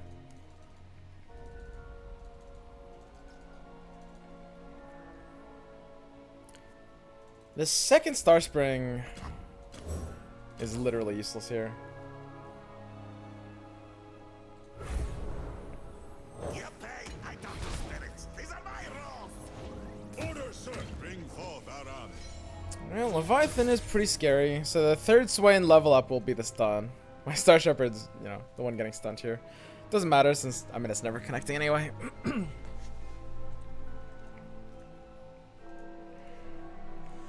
Looks like we are just playing Tom here. I mean, we could gun on Leviathan, challenge into it, and try to kill it as well. Leave 1 mana. We tap under responses for this turn. And he does have a flock. If he has double flock, if we actually tap to 1 mana by playing gun and then Tom, we actually do end up a little screwed. Because we do need to be able to make this double flock. Well, we can't really beat double flock without doing anything weird. Let's open it with hired gun. Makes the most sense.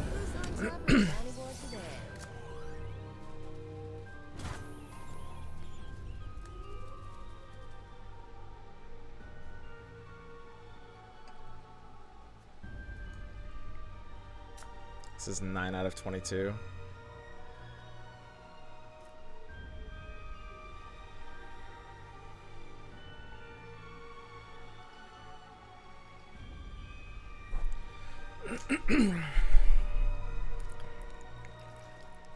It's gonna be so hard to actually keep the Leviathan eaten.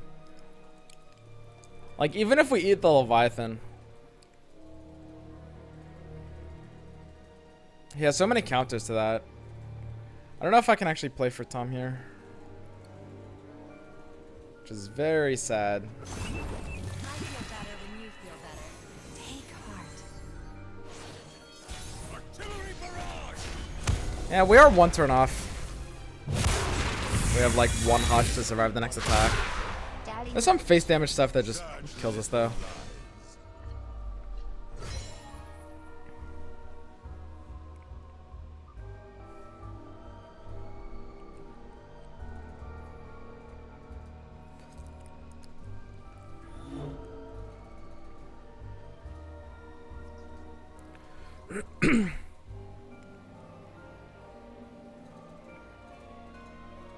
We really want Pale Cascade.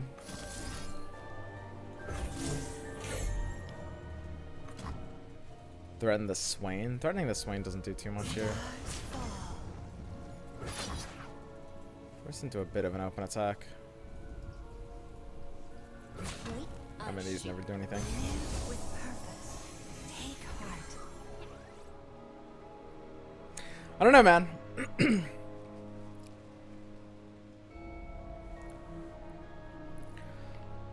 Hush your Tom with Leviathan inside. Yeah, I mean, that's one of the things we could have done. We do have a decent amount of health just off of the Guiding Touch. The only problem is, like, the Swain Leviathan, like, we only have 5 units. Just because we have to keep the Starspring on board. The fact that we're denied an entire blocker slot really hurts us here. And of course, I mean, we can hush a unit to unstun it. But it's never going to be quite good enough. We basically needed Pale there to kill the Leviathan. That would have been really good.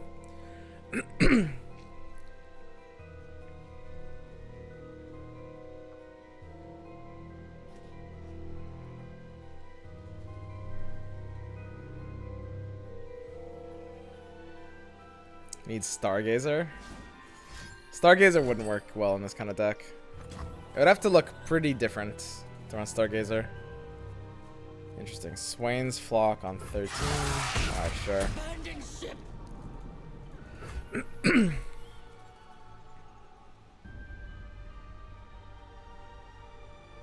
basically 1/8 gay.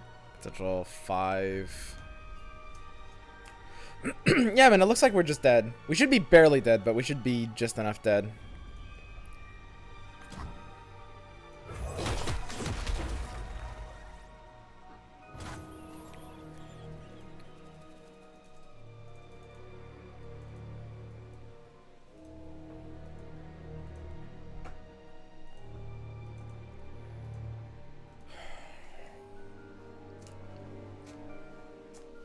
He's always just open attacking and we're just trumping out with these.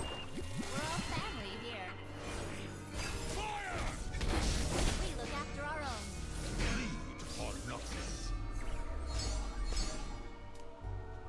God, there's that pale 1 turn late. But yeah, I mean, even a good top deck doesn't do too much here. If we assume his hand has no face damage, we could be fine. But I mean, it should involve like a fervor here. You expect?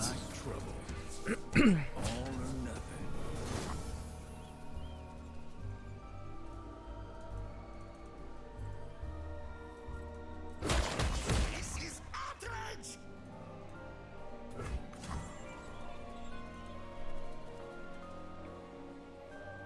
Silence our own unit. Silence for an additional blocker. With silence in this case, hired gun. Then block the Swain with it. With vigor here is kind of our best play.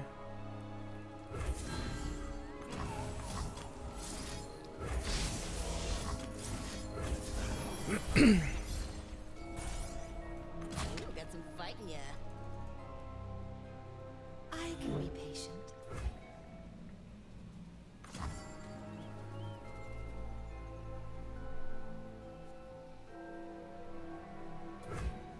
I mean, pre-committing this pale doesn't really hurt me.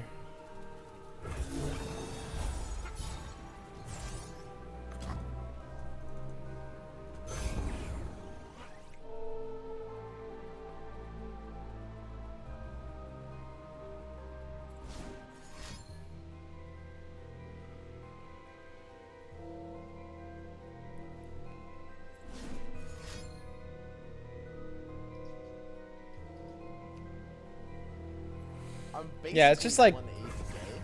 I'm basically 1/8 gay. big double fervor hands. Our health is never high enough to win this.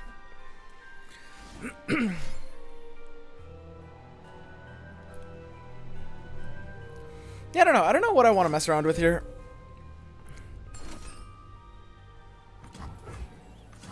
Yeah, he's good. I mean, we have no counterplay to this. Even if we draw like a second Hush, we're still dead. Guiding Touch here. Guiding Touch is no good.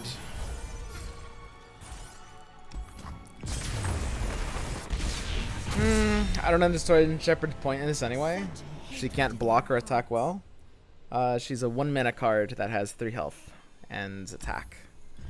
Right? So basically she's good against aggro and any sort of like other like tempo sort of boards. Like early aggressive boards from a deck like a mid-range deck like Dragons or Freljord. She's pretty good there. Can you make her a win con if you bring Overwhelm? Yes, but you'd be trolling to run Overwhelm in this deck. Swain TF is definitely does feel favored against this for sure. Yeah, that's true. That's a good one. I don't know. It feels like there's really nothing that can stand up to like Lee and Bilge Nox. Deck needs Shunpo. I don't know about that. Broadback is good versus aggro and good versus Swain. Broadback is good versus Swain. I don't know if Broadback is good versus Swain. I mean, it's fine versus aggro. I don't know about Swain though. You didn't draw Shakedown. We wouldn't that if we have Shakedown. Oh, it definitely feels better.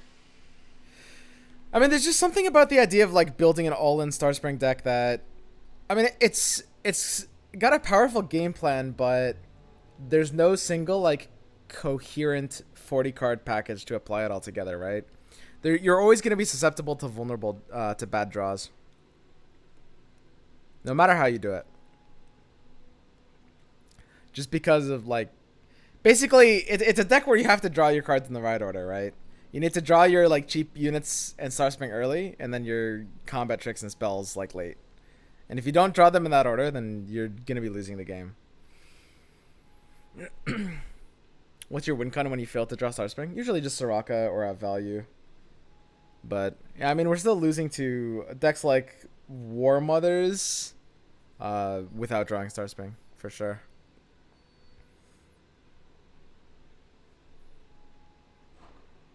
Isn't that every deck that loses to those? The win conditions? No. There's a lot of decks that aren't reliant on drawing cards in the right order. That's the nature of combo decks? Yeah, exactly. But, I mean, combo is a very tenuous term, right? I mean, there's a lot of combo decks that are a lot more reliable or flexible in their approach. Can you try to make a Dragon Shyvana deck? I have. It's, doesn't really end up great.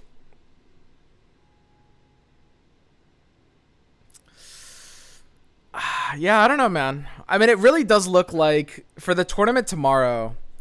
And so the tournament I'm playing, I think it's... Does it start in exactly 24 hours? Is it 2 p.m.? That's the weekly, like, Giant Slayer tournaments, the fight night. I think pretty much everyone is still going to bring all the same decks. Because people sweat in these tournaments, dude. People try hard in these tournaments. I think literally everyone is going to bring Lee Sin and Bilge Nox.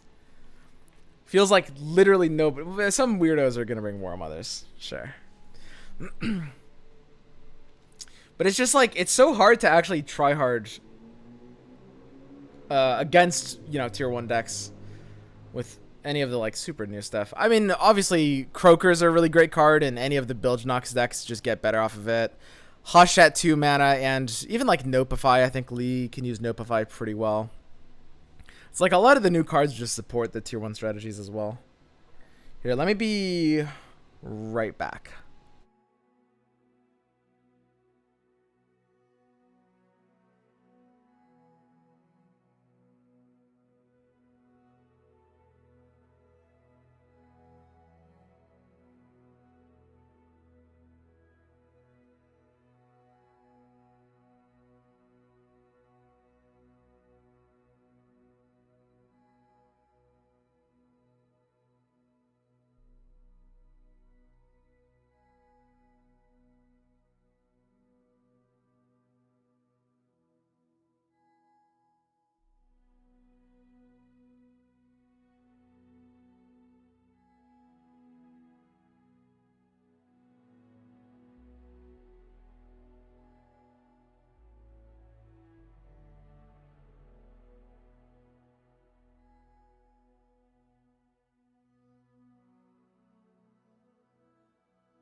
All right, guys, what's up? So, you know, the big question is, because what my goal and what I've set out to do is basically, you know, I want to playtest decks that I feel like I have like the option to run in tournament lineup. And like right now, it's looking like I have a pretty firm idea of what my lineup's gonna be, or at least like I have a fucking inkling. What deck is the hard counter to Lee Sin? There's literally no hard counter to Lee Sin. The opponent being a bad player is the hard counter to Lee Sin. Like, full-on aggro is the closest you can get. It's not a hard counter, and good, well-built Lee Sins will be totally fine against it.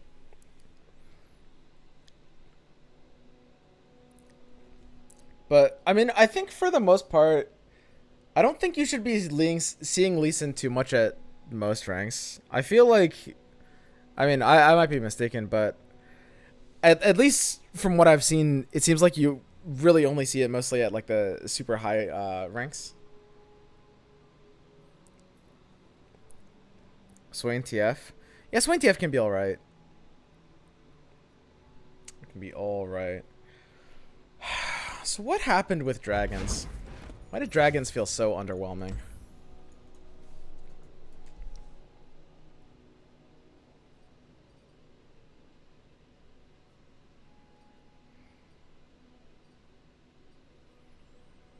I think just like a full-on mid-range deck Like, the identity of just proper mid-range is just a little too fair right now, in general.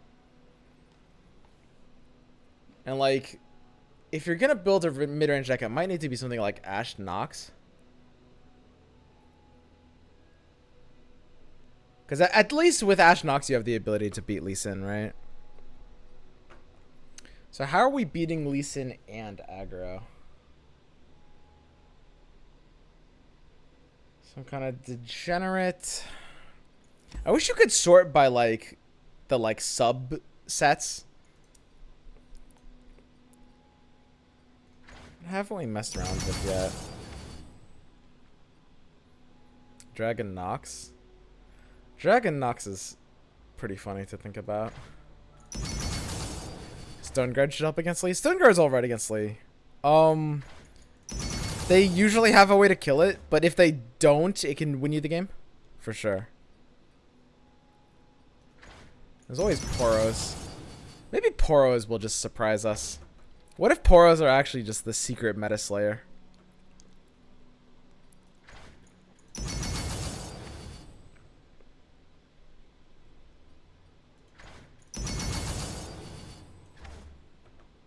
Patch Poro is OP. I'm down for Poros. I mean, Poros, I gotta say, I can't rule them out. I really can't. What do you guys think? How good are Poros gonna be? I tried Sejuani Ashe, but aggro pounds me. Yeah, there's not really a way you can avoid getting pounded by either aggro or Lee Sin. Most decks are gonna get pounded by both, but best case scenario, it's kind of pick your poison. Lux Tahm Kench deck. Yeah, Lux Tahm Kench is interesting.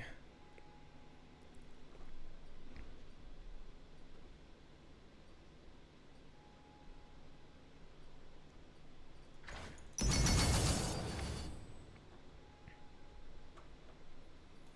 just looking through all the other cards in the set, seeing what else we're missing.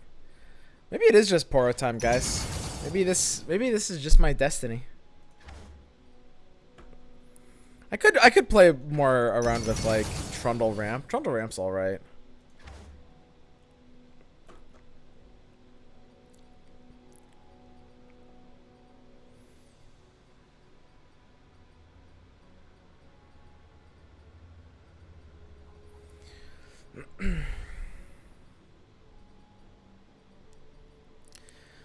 You can't do much with elusives. I was a little bit more worried originally of like Sharp Sight countering elusives.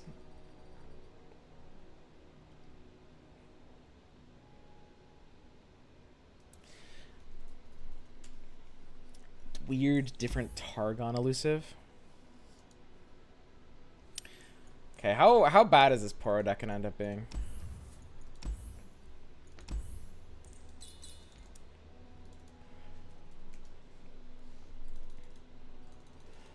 So it's literally, so there's been a lot of different ways to build Poros in the past, surprisingly.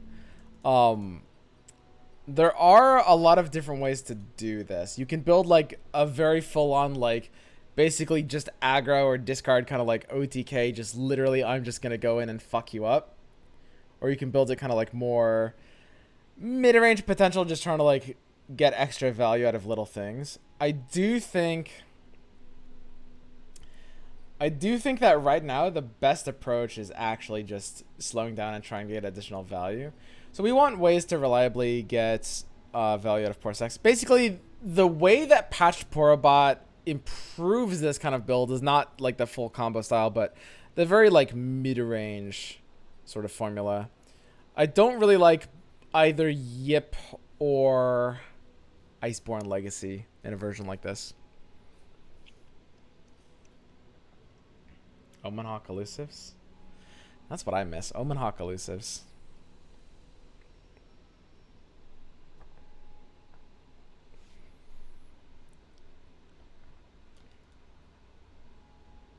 Aurora Borealis. Aurora, I can't rule that out. It does have somewhat of a chance. I think it's pretty bad though. shared spoils. We could go to we could go into shared spoils just for like higher degrees of synergy. Probably gonna have a decent amount of spells, but already a lot of 2-drops. I'm not sure if we want to run Starless here. See about draw, trying to make the game plan a little bit more consistent. There's suit up, but I mean, if we're hitting any amount of porous snacks at all, suit up won't be too amazing. You could go in for an insightful investigator version. Now that we have patched Porobot as a 2-drop, insightful investigator is a hilariously viable way of actually doing Poros. That makes sense. It really almost does.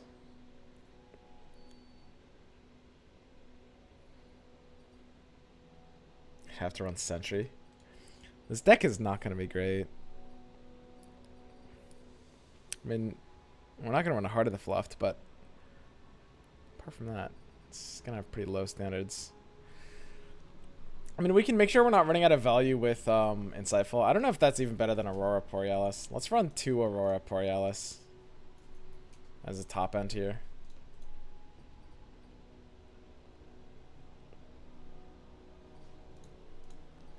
More spells.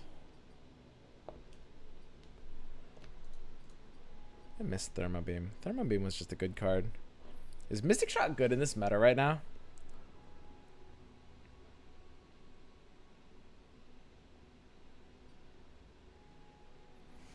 Call of the Wild?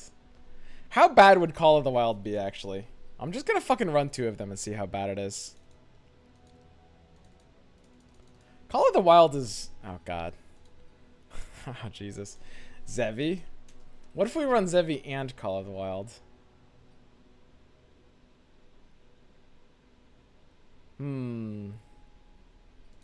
Zevi does make sense here. I can't... You know what? I can't rule it out. It does just look good. It's true. Doubles down on synergy. Can't argue with that. Okay, this is a fucking pile. Alright, looks great. Yeah, there's no name that would do this justice, actually. Yeah, let's go. Don't want Sentry. What, Sentry for Zevi? I could see getting out of Sentry. We do just need a lot of like draw and cycle. For the most part, Call of the Wild is just bad even for this deck standards. I'm pretty sure that's true. I'm too lazy to actually do the math on Call of the Wild odds. So instead I decided I'll run it, you know, bomb out a couple of games and then complain. Take the card out of the deck, call it a day.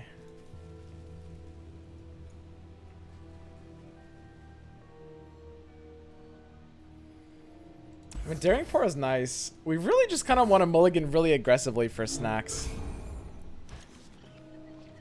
Keep Zevi. Turn 1, guys. How does this deck win without snacks? The sun rock got me good. Uh-oh.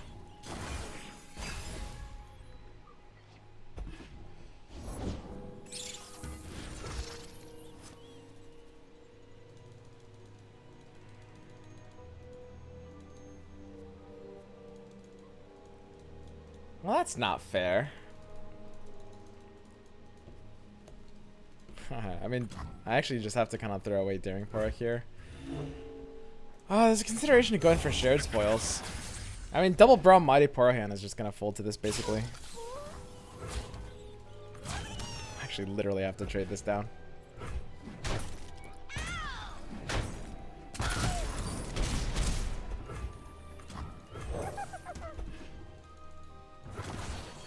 Okay, so if we drop Porous Snacks in the next 2 draws, we're good. We're nuts.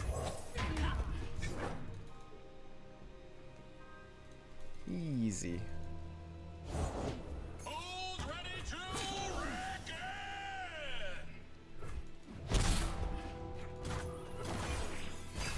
Okay, great.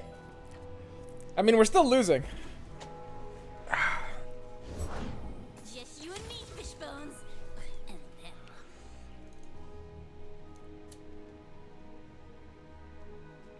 Battlecast is just dying for free here. That actually feels pretty good for me. Brom's not doing too much.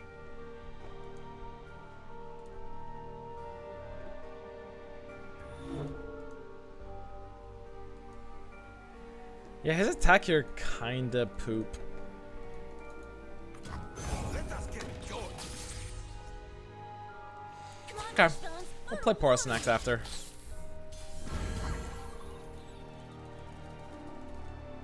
Help is on the way. The only question is, like, do we greed the health? Save 3 health. It's the 1-1.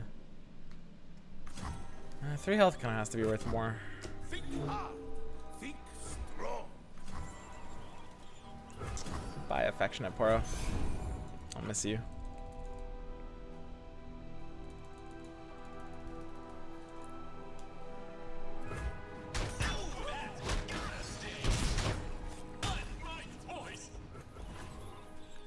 It is easy, see?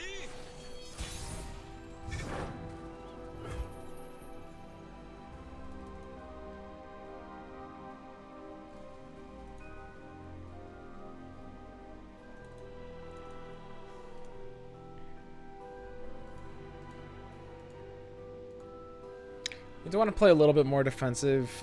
You could go for the herder here. For the most part, we just want to snacks next turn. I think the best thing to do is to actually just full attack like this. Dragging the 2-2 so that our Braum doesn't die to, like, vision. I don't think dragging Jinx is quite worth it. We could use the snacks here if our objective was just, you know, raw damage. But it kind of can't be worth it. Like, the damage matters a bit, but the most important thing is, like, if he's open attacking next turn, then we're going to need fast speed responses to get value. Whereas this turn, we'd rather spend our mana playing Poro Herder plus, you know, whatever else. Watch your step. Face. Face. Okay, well, since you did that, now I'll snacks. Eat them for strong.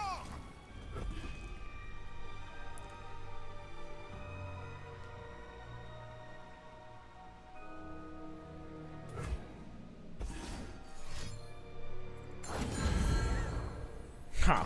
That's a fucking good hand. Holy shit. Excuse me? What? Second get excited in vision? Okay. Well, looks like you're good, buddy. Yeah, discard dagger is pretty good. I'm glad it's seeing a lot more attention these days. I've seen it like 4 times on ladder, I think, in the past 24 hours. Definitely an underrated deck. Harder here.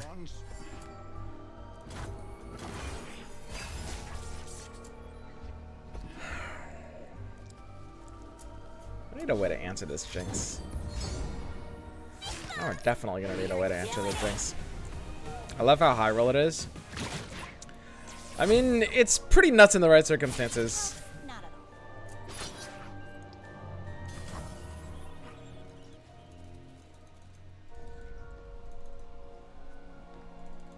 What have horrors done to you? Little ones.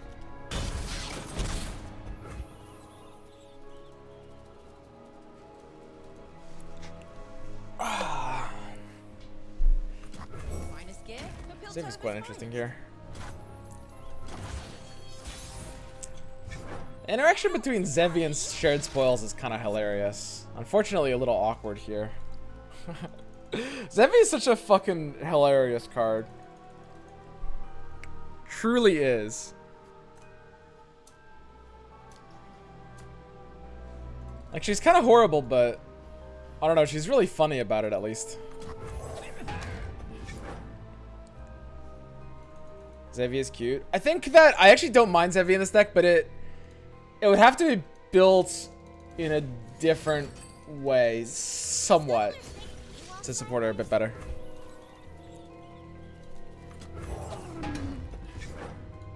Like, Zevi is good top end for a high synergy tempo deck, which is kind of exactly what this deck needs in theory.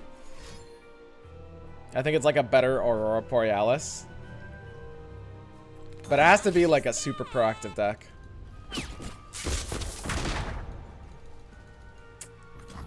He's got on my 4-3.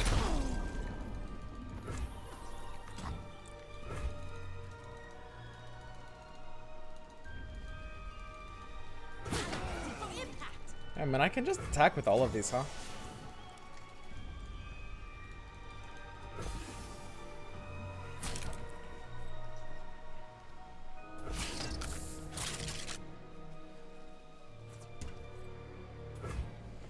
Like, if he's not top decking over the top damage, we actually are just kind of good here, which is pretty funny.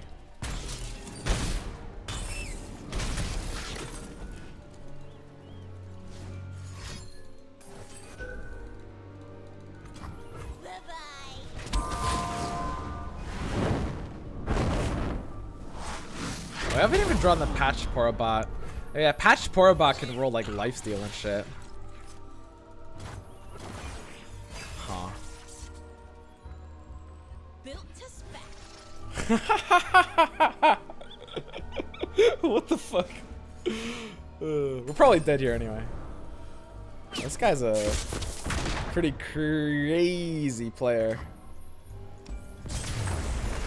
That's kind of fun. I'll play a bit more with this deck. Fourth, get excited. Yeah, like I said, crazy player. So Mechanist Zevi means we definitely do have to get out of like Call of the Wild.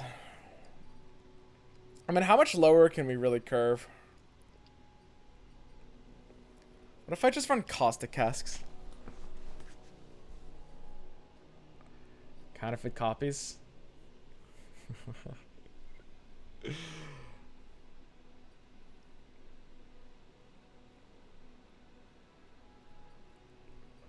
I think I probably do want to run 3 Omen Hawks. I think this deck actually, this deck wants to play kind of like for sort of just an Omega tempo game plan. I'm basically 1/8 gay. Let's try this. This is a step in the right direction. I don't think 3 shared spoils can really work in any deck. Starlit. It could work with Starlit. Starlight's alright. We do have like... It's kind of funny that Poro Cannon's, you know, a free 0-minute trigger for Starlit. It's not bad. We could definitely run them here.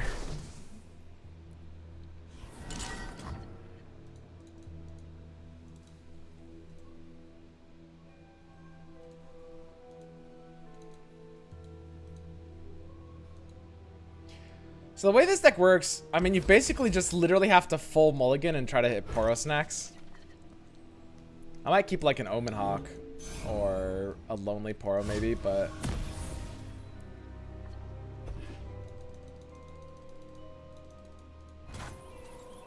kind of need to be snacking out. And we kind of have to Poro Cannon here, right? Because we want to Poro Herder on too. So I think there's no way around that. This is a matchup where I think I actually can get rid of Thermo Beam over Zevi.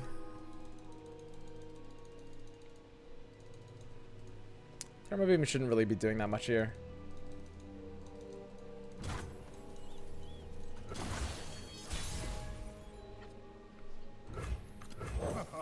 Oh, fluff everywhere. Okay, so here's the Patched Porobot. Oh, it's got the elusive keyword. Unfortunately, I can't play it this round. So every round, it's a different keyword. When I'm summoned, grant me this keyword. So let's see what we get this round. Spell Shield. Wait, he's burning his mana? Wait, that's not good. What? Elusive. Oh, it's elusive again! Wait, that's crazy. Hold up. Wait, elusive is like really good here, actually. Like actually though. It's kind of crazy. Avalanche incoming. I mean, if he keeps passing to me, I might not be able to like commit all the 1/1s here, but I can still Poro Herder.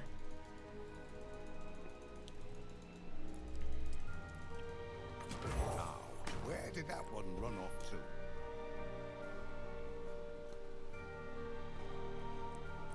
You are not about to pass into me again, are you?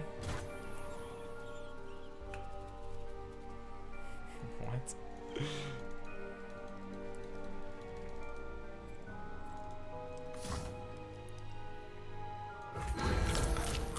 Where did they go off to? All right. I mean, this is pretty good. This elusive win condition is actually pretty fucking crazy. All right, that's cute.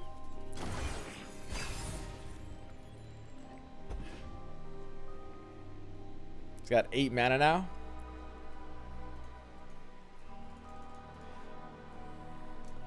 Looks like we're just... Ooh. Ooh, are you alive, mister? Ooh. Would you believe he once fit in my hand? I don't know about that one. Friend? Where does board go? That was a fun game. I enjoyed that one. Oh, spooky! He's alive.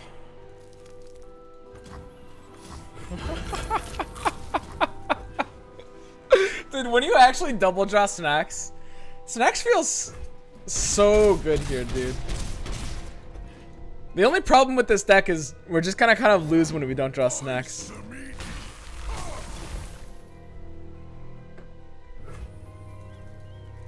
Bit of an issue.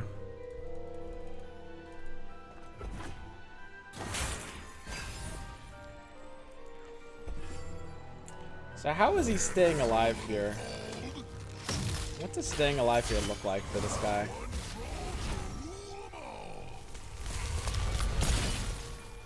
Run Borealis. The problem with Snacks is the reason it's good is because it's 3 mana, and Borealis gives you like a 9 mana Snacks, so it's kind of less good. Quake me, daddy. Ooh, that's a teeny tiny Quake, little Asian Quake. What the hell?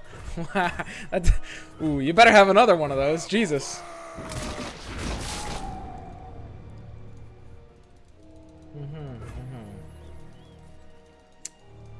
Okay.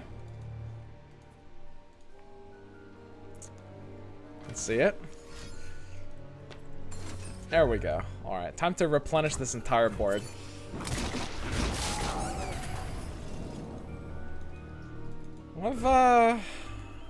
Yeah, I mean, I've just got a lot of cheap things I can just kind of vomit out. That's cool. Do we want to develop into him? I'd rather not. I'd rather just kill him. This open attack looks pretty good, honestly. Yeah, I mean, he can't kill my Mighty Poro without losing his Trundle. I guess I'm just playing Braum. It's kind of weird because Braum doesn't actually do anything here.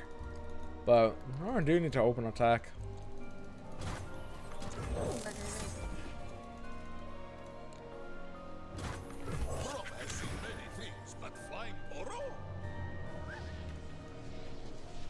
Great! See? Trust bro.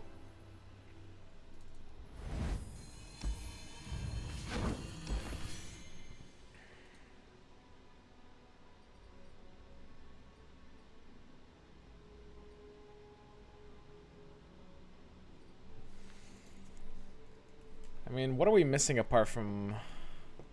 Oh yeah, there's always Heart of the Fluffed.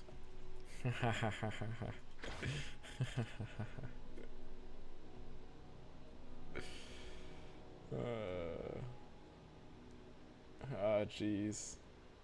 Okay, how bad is Heart of the Fluffed, though? Because it's like... We just need to find either the Spell Shield Poro off of Lonely Poro, or the Spell Shield keyword off of Patched Porobot. Really, really bad? Yeah, it looks really, really bad. Does not look good. God damn it. There might be a better way to build Poro decks.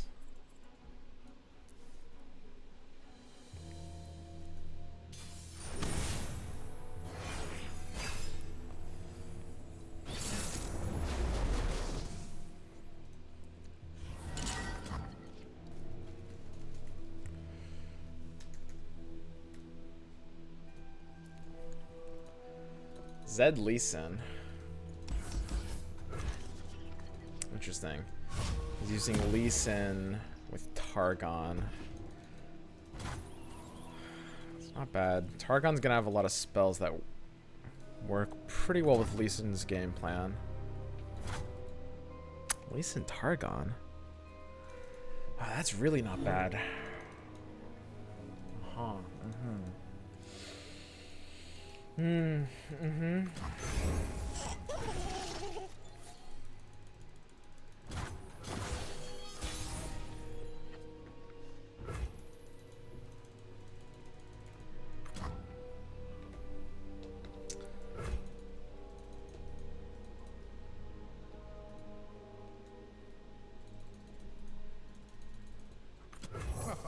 Oh, fluff everywhere. Yeah, it might have been better to play Openhawk turn 1. And then, like, on turn 2, if we don't draw a good option, Trust me. then we can just play, like, the Lonely Poro and the little thing it created. That would have been fine, too.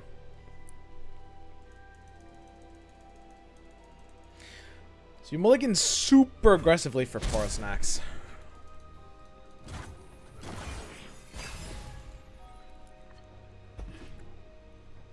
Ooh, bad hand. Nightmare hand. I mean, homie's just gonna have like a Pale Cascade. It's not even a good Pale Cascade. It's a shit Pale Cascade.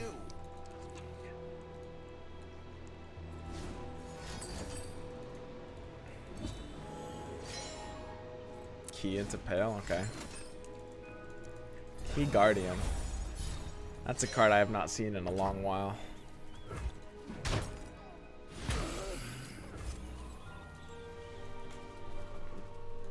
I mean, we can go wide here pretty well. I am liking the wide board here.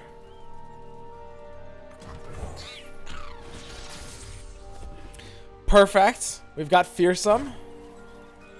Nice. We want to do like Mighty plus Shared Spoils. Unit from your deck. Trust me closer into spells.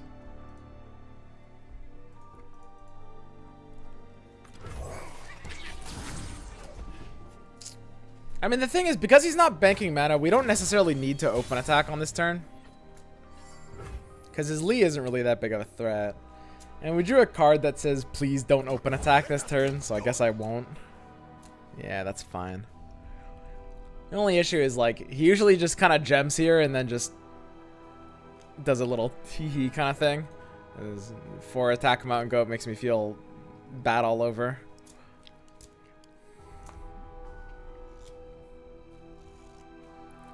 Need our help.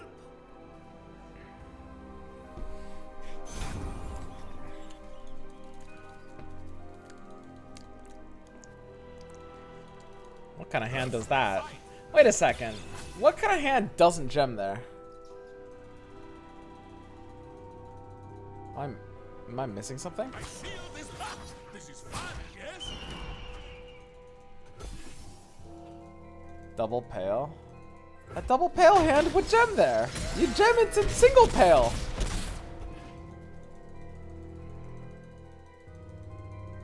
Am I getting trolled? Speak, stars. Speak, I say. It is easy. Weird one. Okay, let's just draw the Poro Snacks like a good player. Ooh, that's not what we want. Extend your No! Oh, he drew the Lee Sin. No, we're probably fine here. I'm sure we're fine.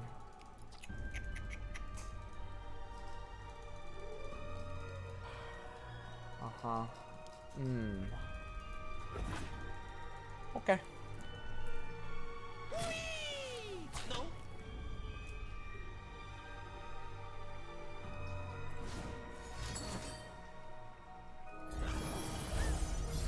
I will not hold back. Prepare yourself. E.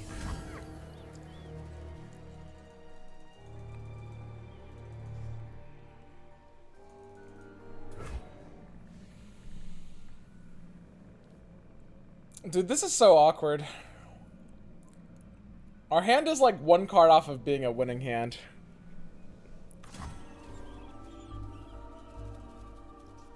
You know the card I mean. PP hands. Left for a snack? Play both Poras. I actually have no second option here.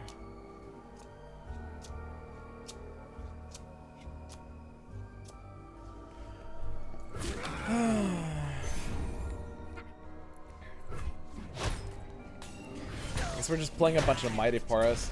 I'm sure we'll draw it. I believe. This action. Kind of have to draw it literally right now, actually, though. Yeah, give it to me. Show it. Easy game. Holy shit. It's just so free.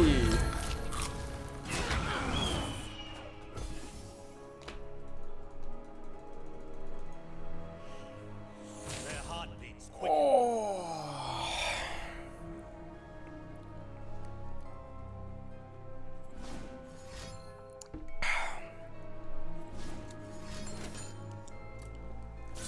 I'll see this through.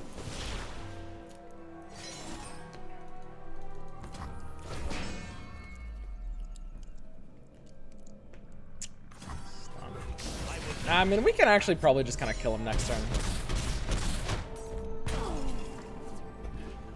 This looks good. We'll just shared spoils here. Got like a little plunder Poro. Does the Avarosan Sentry ever die?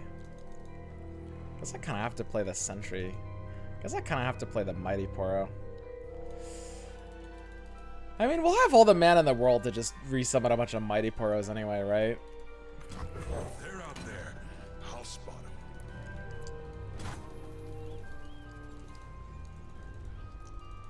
Just overriding this 1/1. I guess so. He can't really quite kill enough. Lifesteal spell shields. Not really useful. I don't really know what I expected there, though.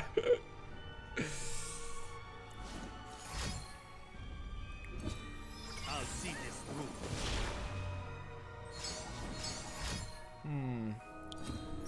Conflict is all in the mind. Rotro.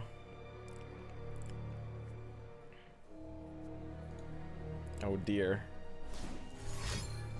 Oh, he's gemming harder. Oh, I hope he doesn't have a Zenith Blade. With the dragon's fury.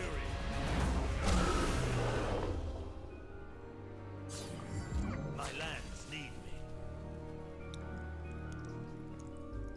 Send Oh, that was your weird. spirit.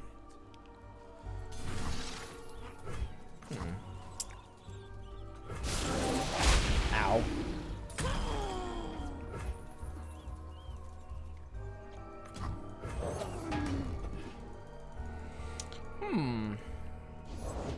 These jewels are more than mere trinkets.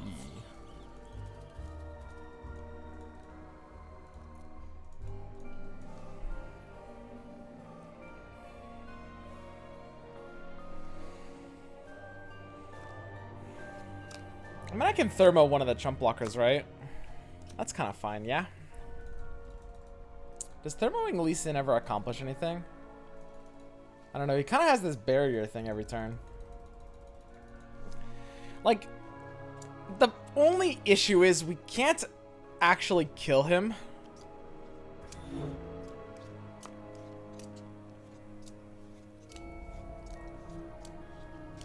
Are we believers? We just need to top deck the other Poro snacks.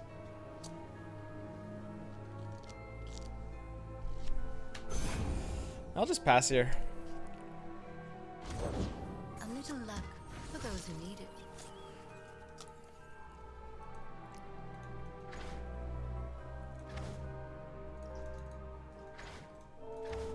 Nice card, dude.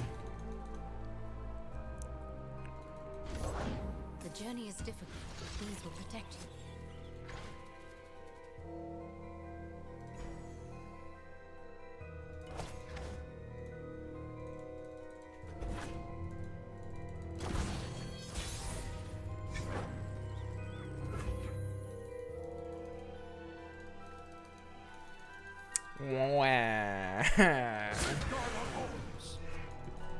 It's not fair! His attacks hurt me! My attacks don't hurt him at all!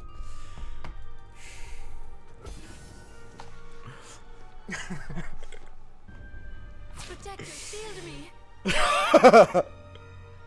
Hard garbage this deck? Yeah, man, this poor deck just can't hold a candle to Lee Sin!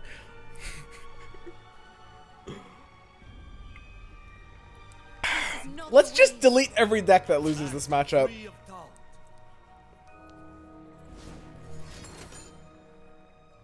Conflict is all Alright, so in now the mind. all we need him to do is play the second spell here, so that his Lee's Barrier gets activated and popped now by my Mighty Poro. So his barrier's down, and this is why we saved Therma. This is all part of the plan. All part of the plan. Then, it's like, homie's got 5 mana, right? And then, it's like, how does he stop himself from dying to my Thermo Beam? Probably not even possible. So now I shared spoils. This will surely bait him into, like, tapping under deny or something.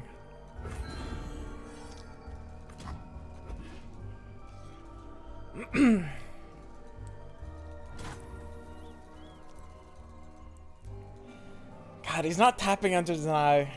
What a dick.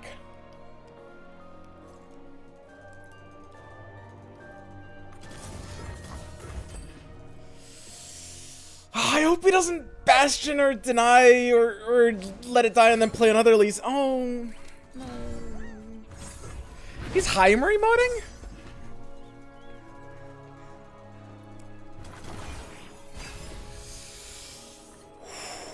Alright. We're good, guys. This is so free. This is so free. Conflict is all in the mind. I know just what to do here. One of these. I'll see.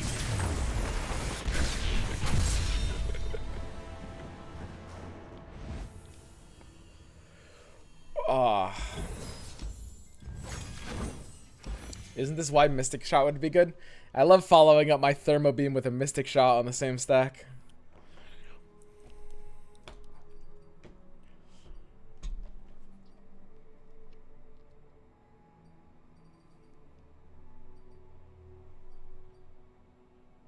God, we even drew the Poros next like a good player too.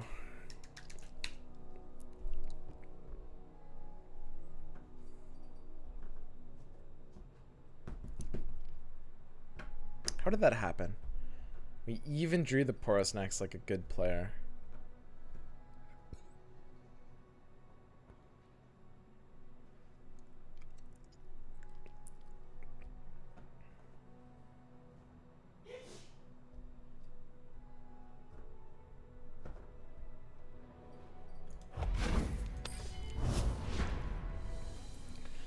Rummage? Yeah, Rummage is fine.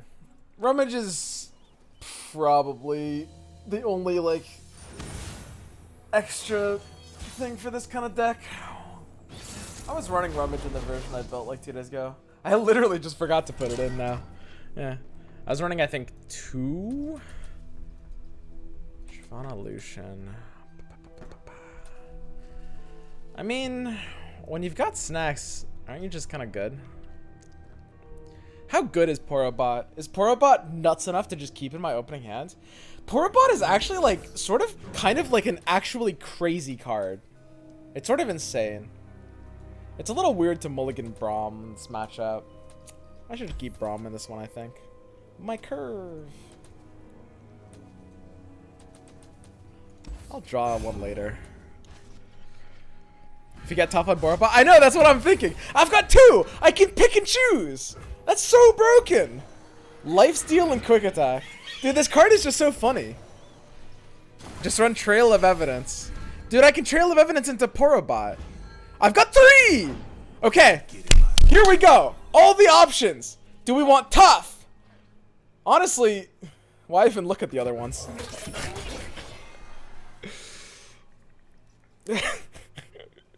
What the fuck? What the fuck, dude? He's fucked. Holy shit. What the fuck just happened? Okay, they're both lifesteal. What a crazy card. Can't I just open attack with this? What is he gonna do? Pale Cascade? If he's a... That'd be kind of rude. He totally could do this. I don't really actually want the lifesteal keyword. See, I'm trapped between the horns of a dilemma here. Because I don't actually want the lifesteal keyword. I don't want to play these Porobots yet. And I don't really have a great pass. I guess I could actually pass here. Honestly, he's definitely the aggressor. Weird, huh? But like, I'm happy to bank 3. And like, my hand actually goes pretty late. He's running like basically a tempo version of the deck. God, if only one of these had rolled Challenger, then I could level up his Lucian.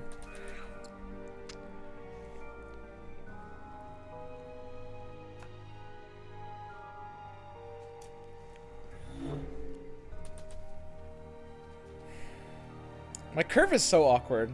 I wish Mighty Poro didn't cost 3 mana.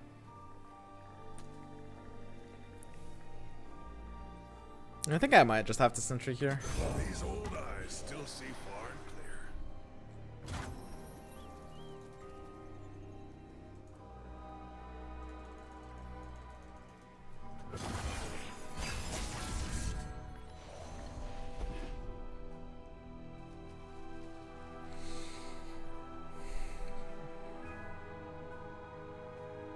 This feels pretty solid.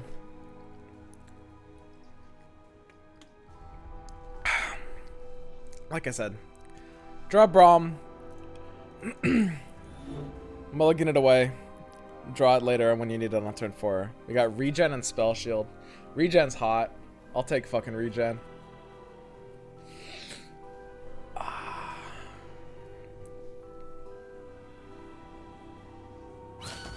Missed your chance to run.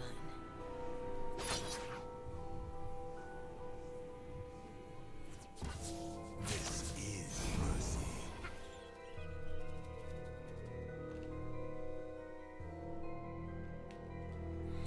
He's open attacking. What am I scared of? Repost? Relentless Pursuit? This is kind of strange.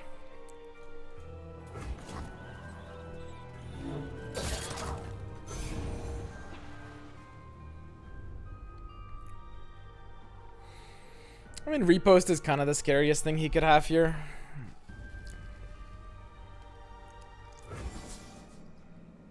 Ah, I'll take a little bit of damage. That's fine. What? What? You monster! Yo, where's my lifesteal Porobot at?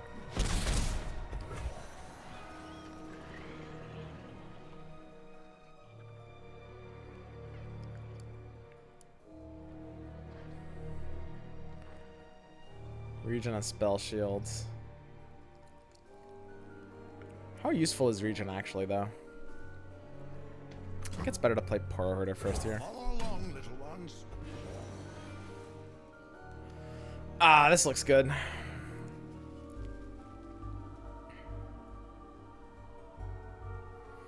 We just need to ensure that we have a potential chump blocker if he is on, like, you know, weirdo pursuit hand. It's like way too awkward to play something like Braum. Let's get to Braum next turn, though. Yeah, we don't really want either of those. I guess we'll just Lonely Poro and then roll them next turn. But if we roll them next turn, we're not able to Braum. I could do one of the Braums. Now let's just go wide.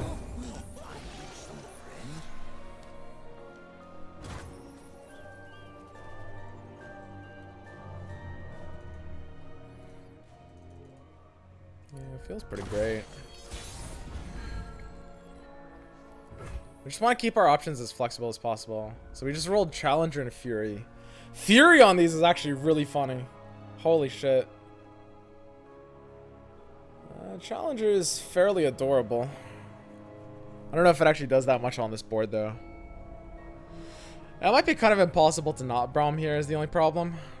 As much as I like the idea of not Brauming. I mean, okay, if this Senna hasn't...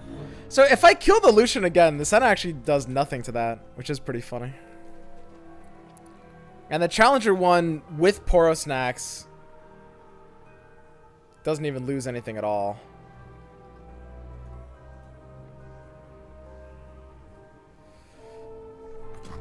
What does he play on turn 5 here?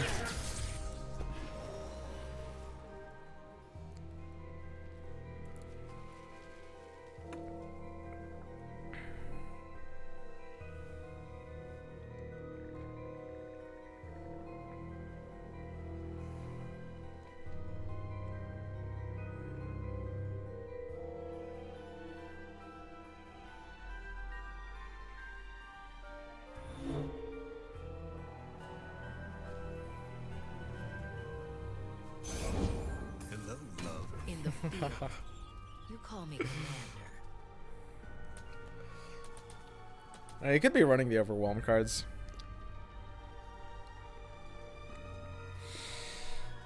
I mean,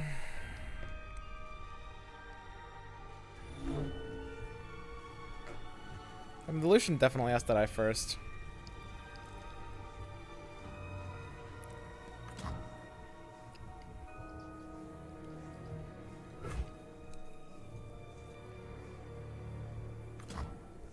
We could go for the shared spoils. It's kind of like useless here, though.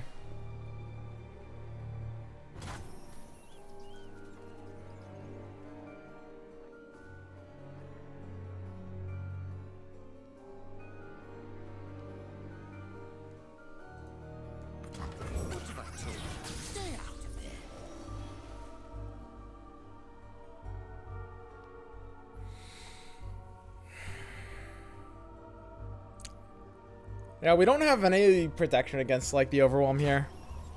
Like, Double Strike Overwhelm can just end us. Potentially make the Lucian a little bit awkward, but that's about it.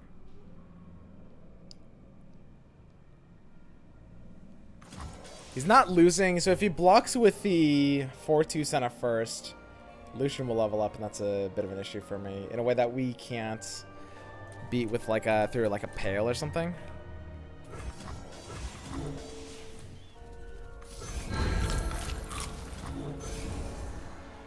Yeah, we don't have like protection here against Zenith Blade. Not so fast.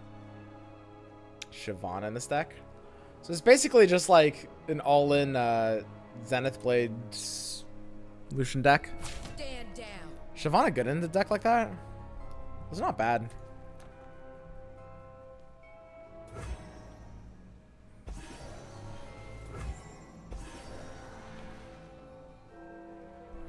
And the biggest problem with this deck is, like, it's never going to have any amount of... It's never going to have reactivity to what the opponent's doing. Yeah, that's pretty good. Like, we only have proactive options, and we don't have stuff like Face Burn that proactive decks really need. So we just have to hope he hasn't drawn Zenith Blade here, basically.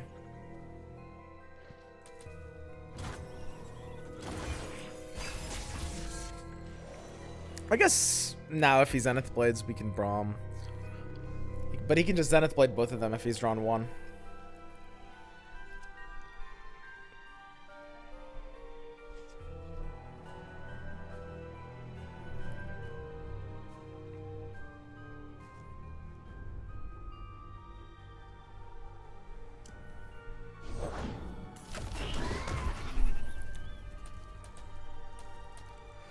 So we got Spell Shield. Honestly, rolling Spell Shield on this, I guess unless you're against like War Mothers or something, doesn't feel great. Clicking causes glitter. Yeah, clicking on his board. That's pretty cute. What board is that? I want to switch to this board so that I can just like spam click on it. Yeah, playing out Braum here is never really doing enough. Let's open for Herta first. It's the Epic board. Oh, how do you get this one?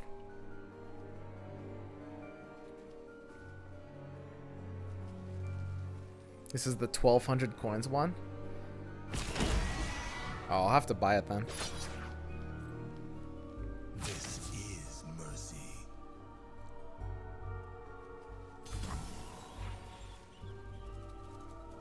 Alright, you may have my peaceful Poro herders. Man, the problem with Poros is like, there's just kind of like no way to build in proper reactivity into the stack at all. Like at best you have a couple combat tricks, which is not gonna work very well. Even like Relentless Pursuit kind of fucks us here. It's horrible to actually feel bad into Pursuit.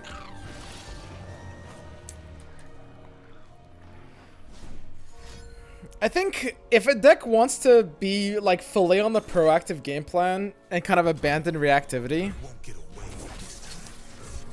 I think it might need to do some kind of like bullshit thing. I might actually have to just run like the full-on super aggro Daring Poro version, like with Jinx or Iceborne Legacy, or some kind of like fairly awkward cards that have a chance of just winning the game on the spot. Because right now this deck is still just too fair.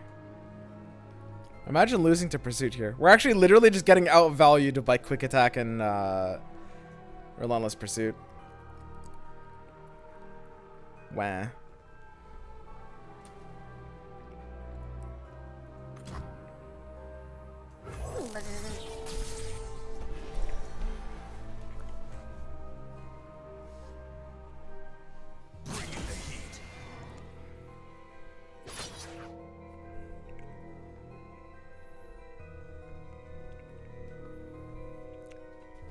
So am I doing that much damage anyway? I'm basically We can just go down to 2 here.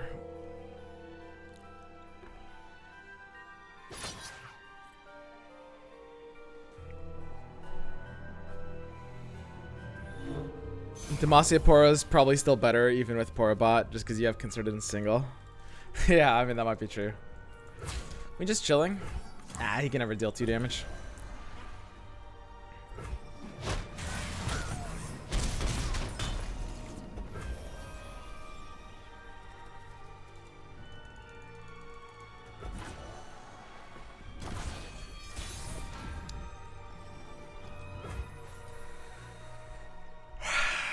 That is technically one of the better draws I could have gotten. Because it does actually give me a sort of technically potential way out onto this board. I don't know, I mean this game isn't really winnable.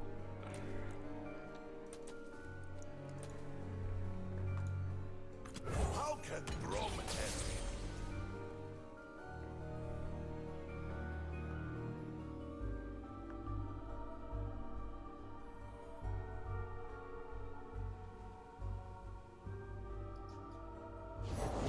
You're covered. E.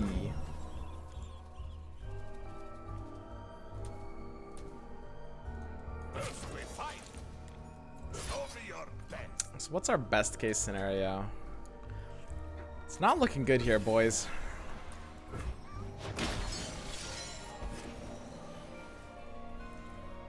We have this neat little beef wall.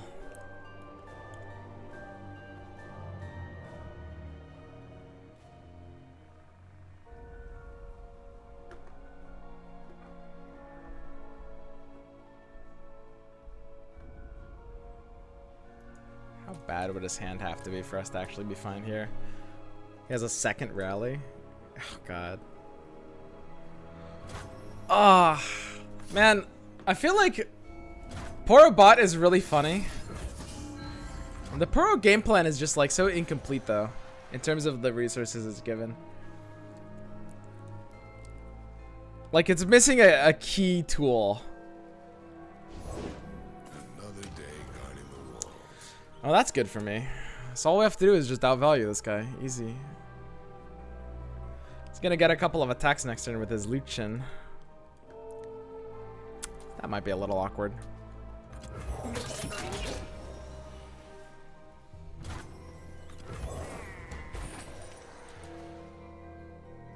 is easy, see?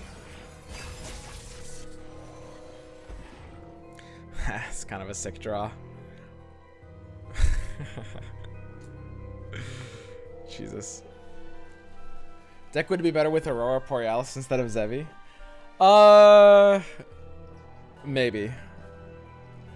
It's possible. I don't know. I think I like Zevi better though. One of them is a 5/6 and one of them is a 0/0.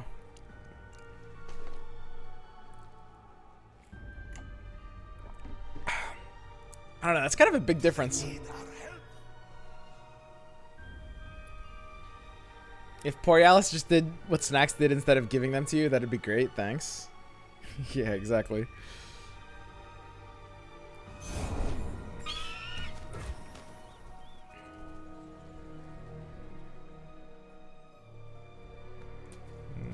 Okay. I mean, he will have the ability to actually kill off his own units. Alright, so this is like a pure fucking grind fest of value. Or actually doesn't have a great way of dealing with the Braum stat line here. He has to just like chump attack it with Tracker. Zev would be better if we had Rummage rather than Shared Spoils.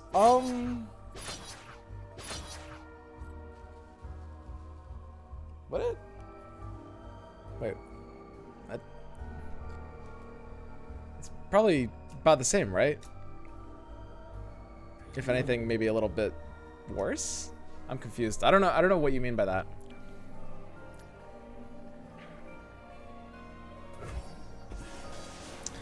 What's happening here, buddy? What's going on here? Huh? So he's getting the death trigger on Tracker. So he's getting a rally. Okay. All right. Got it. So we're just like throwing away. Ooh. Did we drop the Fury or the 4/4? It's kind of sad. Fury's good against the Bannerman. That is technically true, right? So I think we just drop the 4/4, right? It's honestly pretty close. It literally is never gonna matter. He's got what, 5 attackers? We're just gonna have to Zevi and play like 3 more. Yeah, I mean, there's kind of no amount he can throw this. It's really just not happening. Oh well, we tried. Ooh, that's rough. Next time, we will do better.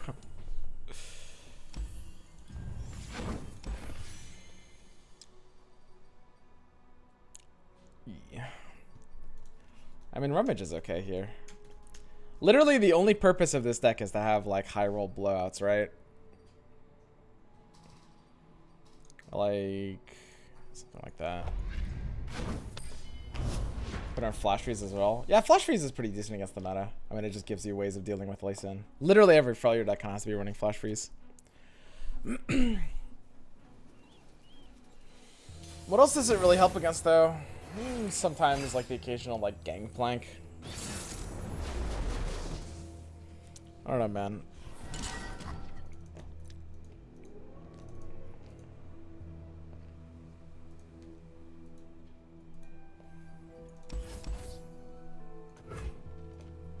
Keep Borokan in this matchup for sure, I think.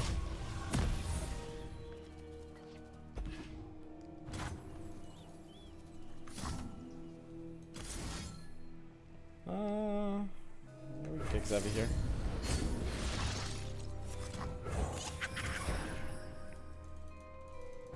Have you seen the Sea Monsters landmark used? Is it a good addition to the deck? I have not seen it used.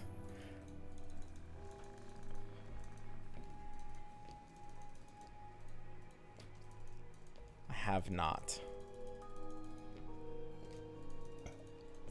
Yeah, he can go. I'll allow it. I really just want to get my damage in.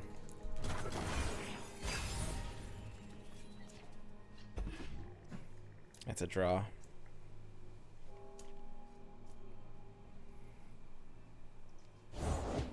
Looking into the future, I see purple. Oh, I'll most definitely allow that. Ooh.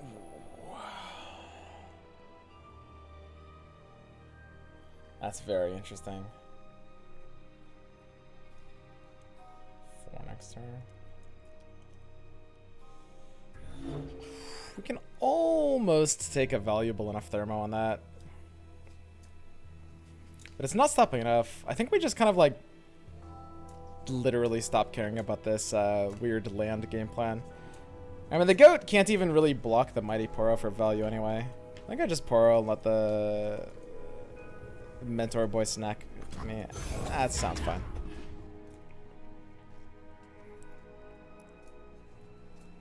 Mighty Poro is going to be a 4/4 next turn when we're swinging with snacks. Oh,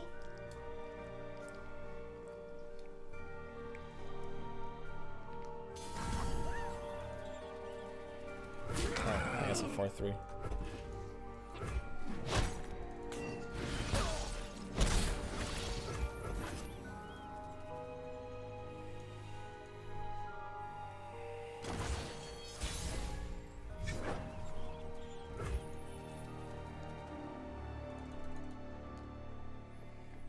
Are we using Thermo Beam here? Maybe he messes up and gives us a good Thermo Beam. Actually, I'm going to discard Thermo Beam just because I want to see how Zevi ends up doing here. Zevi's alright. But this is kind of like the ideal opener. The double Poro Cannon, single snacks. Especially against this matchup. Leah in particular can't do a ton against like the wide elusive board. Even variants of Lee that are decent against aggro. Like, even if they're hard-teched against aggro, they don't really have elusive blockers. They can deal with big elusives with Hush, but not boards like this.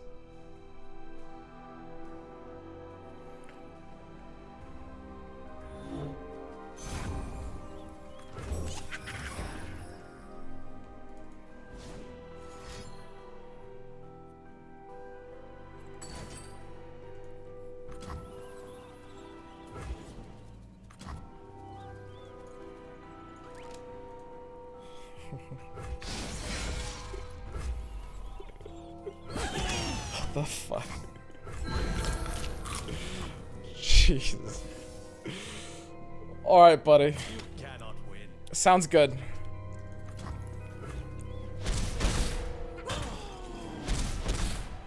Alright, great. Homie's at 10.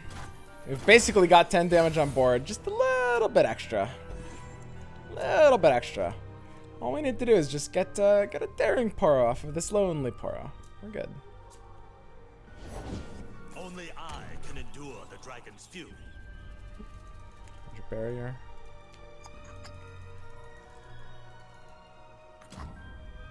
Downside of kicking Thermo Beam there.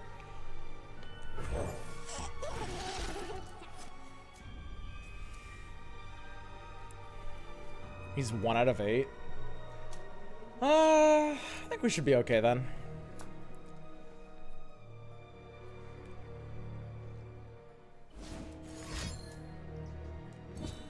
I will not hold back. Fight firm. Prepare yourself.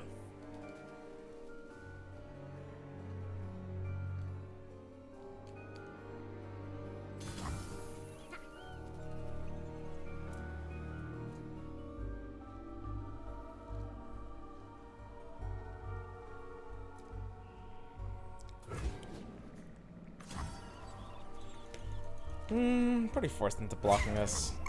I mean, anything that's not elusive is no good anyway.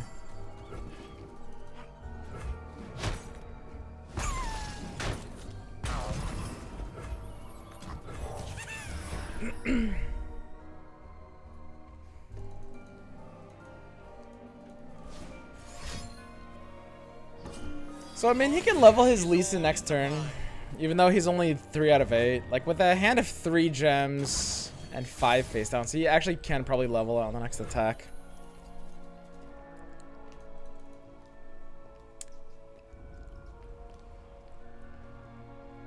How aggressive are we rummaging? We can survive 1 more attack. If you rummage here, you kind of have a chance of winning the game on the spot. I guess I literally have to go for it. I don't think I can play Zevi here. Snacks or even like more elusive condition could be very good here.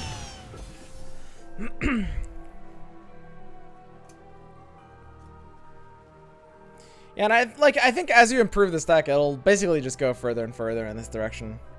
Like just trying for these early blowouts, and it'll eventually kind of just like it'll turn into a bad version of discard aggro, basically. Because most of your wins will be off of random hands like this, and we're not even necessarily ahead here.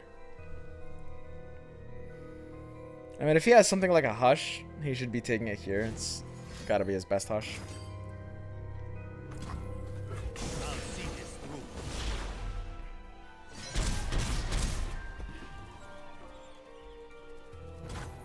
We have more rummages, which sure spoils drawing a unit, so odds of actually like breaking our rummage by playing Hawk, not that high. Need a blocker for the goat anyway. They're out there. I'm basically 1/8 Alright. gay. I mean, the sad thing is, like, okay, so even if we're surviving his next attack, which, I mean, he would need to basically not have Zenith Blade. He's still, we're not really able, we actually drew the second rummage. That's the only other rummage in our deck. So even if we were to survive this attack, which is not happening, we still can't really kill him. Because all he does is like, all he needs to do is hush one of our elusives and challenge the one, and he's good.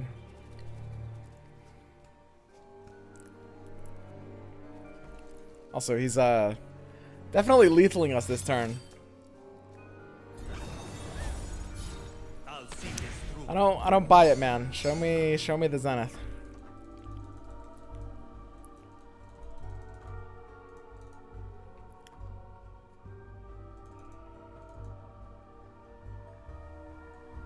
My lands need me. Center your spirit.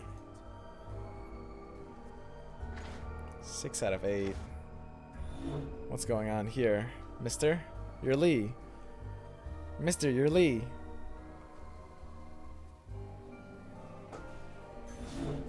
There you go.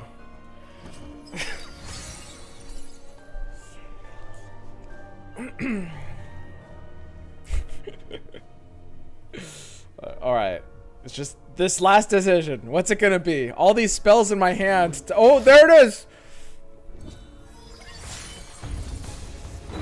As the dragon wills.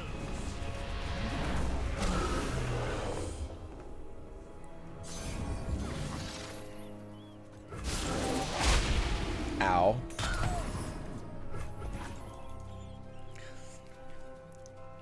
Okay, what are the odds we have lethal here?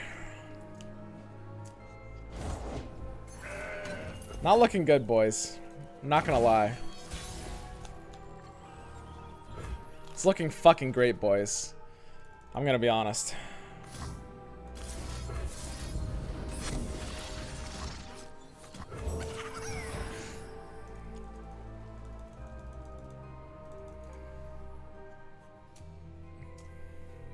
For anyone who's not counting, that was that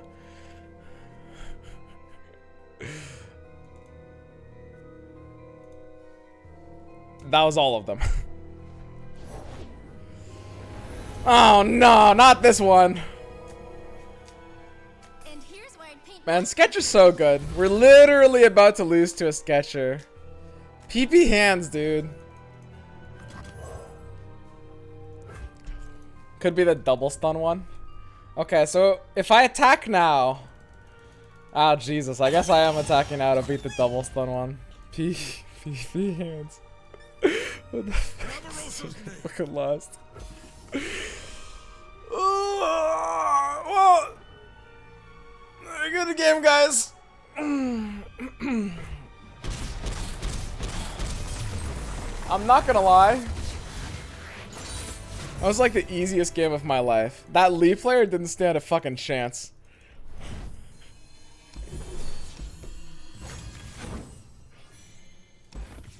Lee is so bad. Yeah, when is Riot gonna fucking nerf or buff this champion? I fucked it up.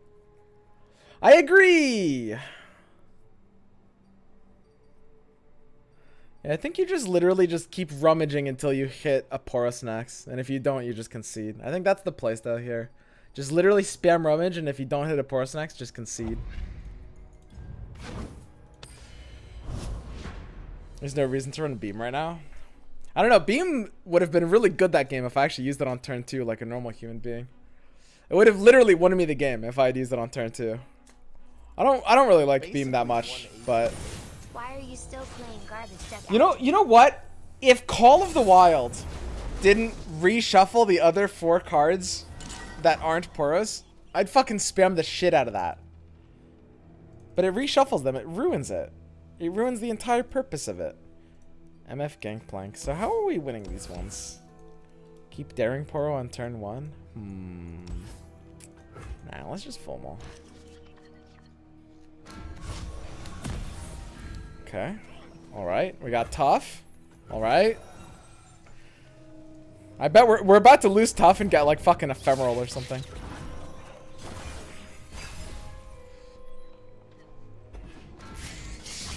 Fearsome. Alright. Fearsome. Why? What the fuck? What do I actually discard with Poro Cannon here? This is a little weird. I guess we have to discard Shared Spoils. Not great.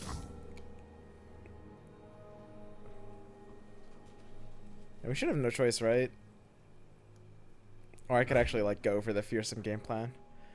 Fearsome Poro Bot here into Shared Spoils next turn. Bam.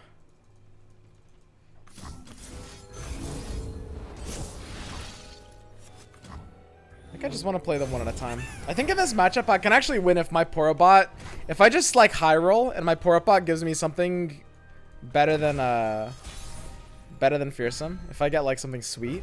Oh, Fury. It's nuts. That's crazy.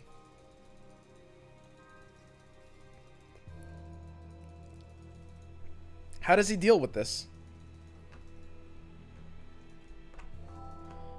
Tough would be best. Tough would be good. I'd take Lifesteal in this matchup. I'd take fucking Regen. There's a lot of good ones for this.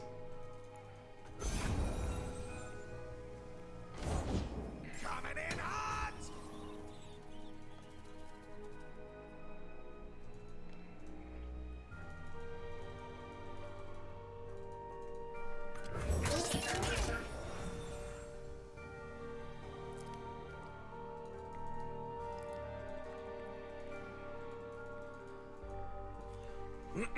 Alright, so it's perfect.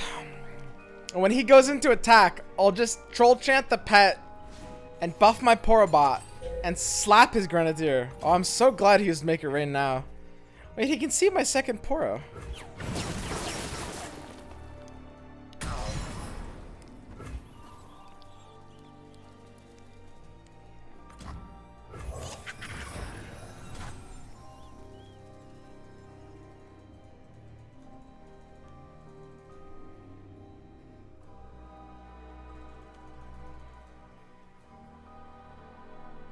Permanently.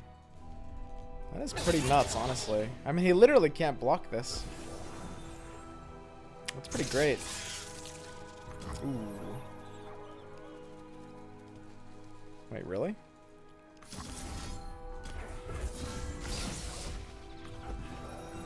I mean, this patched Porobot with Fury, like a 2-mana 2/3 with Fury is actually kind of unfair. Like, when you get Fury on the board that early, it, like, if he doesn't have MF here, he kind of loses his ability to attack at all. But not that. Which is really funny. I can just Braum this. He probably has, like, another Make It Rain. I'll probably kill my Braum.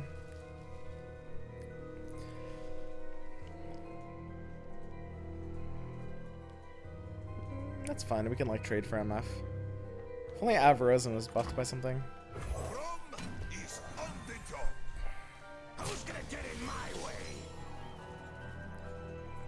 So I can do something like this. Stand behind Rom. Yeah. Worst case scenario, he has like a Make It Rain. And Make It Rain is kind of fine here. If he doesn't hit the Braum, then he kind of loses on the spot. So he hit the 2 things he needed to hit, which is good for him. But we're still just kind of like trading even, which is fine. And of course, we're getting our Mighty Poro here. Everything's kind of like where it needs to be right now.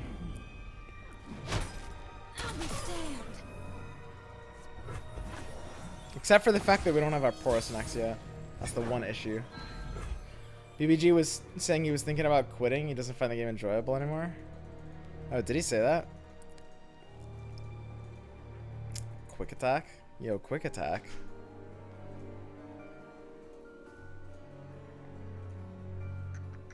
That's pretty cute. Oh, fluff everywhere. Fortune favors the bold.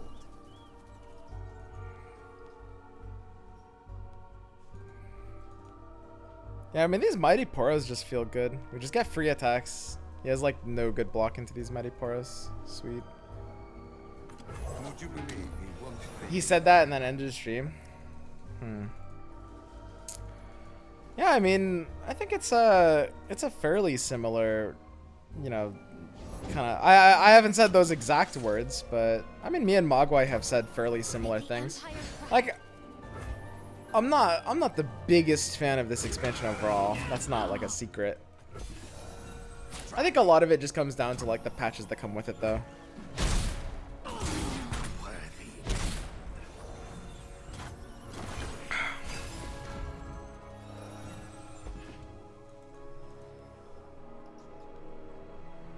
Overwhelm. If you play only one game, you burn out. Yeah, exactly. Like, that's gonna happen to everyone.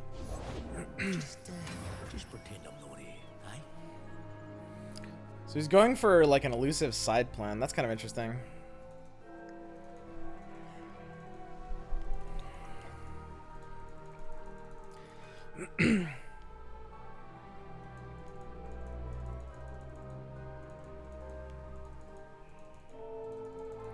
It's kind of sad.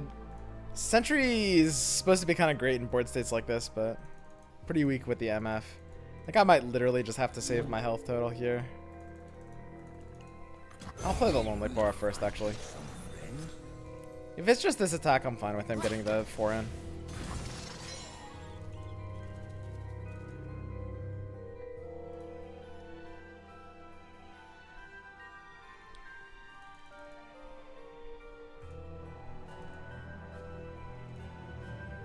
Play Plunder Poro afterwards.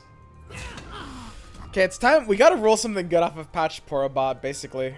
Otherwise, we're pretty fucked.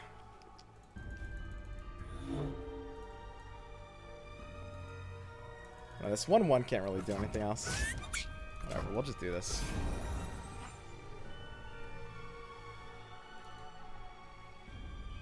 The patch didn't change the meta much. Yeah, exactly. That's kind of one of the things about, especially like people that play it a lot. It's like most of the people that play the game a ton just kind of want things to be shaken up, and like, I mean, everyone agreed looking at the patch notes that the meta would just still be like Lee Sin and Bilgeonox. I'm kind of curious what the tournament will look like tomorrow, because there might be a couple of different things, but yeah, I mean, it really does. I mean, it would be a hot take to try to like dethrone those. Put it that way. Nothing escapes my watch.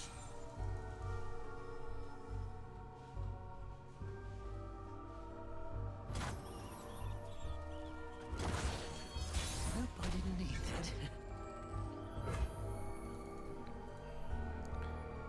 that. Lifesteal's pretty hilarious. Dude, where's my fucking snacks? Playing this deck without snacks is just fucking awful. How we win?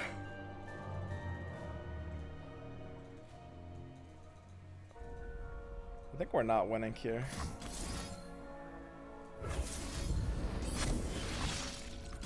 What have I told you? Stay out of there.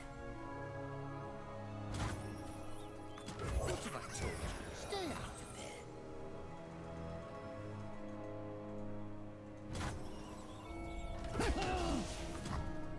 Where they go off to?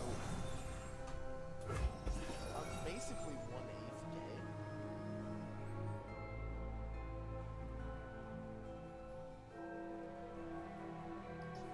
So stupid. Oh, double MFN is too good. That's pretty good. I mean, if his hand is completely blanked out, we could be alright. Routes closed. Do you think burn overall is a recurring problem in this game? Light the signal fires. I don't think it's like the biggest problem. I don't think it's ideal. To a degree, obviously, like some kinds of limitations are necessary to a degree. Well, I do think like when we're looking at like a couple of metas where burn was like really high play rate, win rate on ladder. Yeah, I mean it's definitely obviously recurred as an issue. Where did that one run off to? All right, so now this is simple. We just plunder like spell shield plus lifesteal. Ooh, that's not good.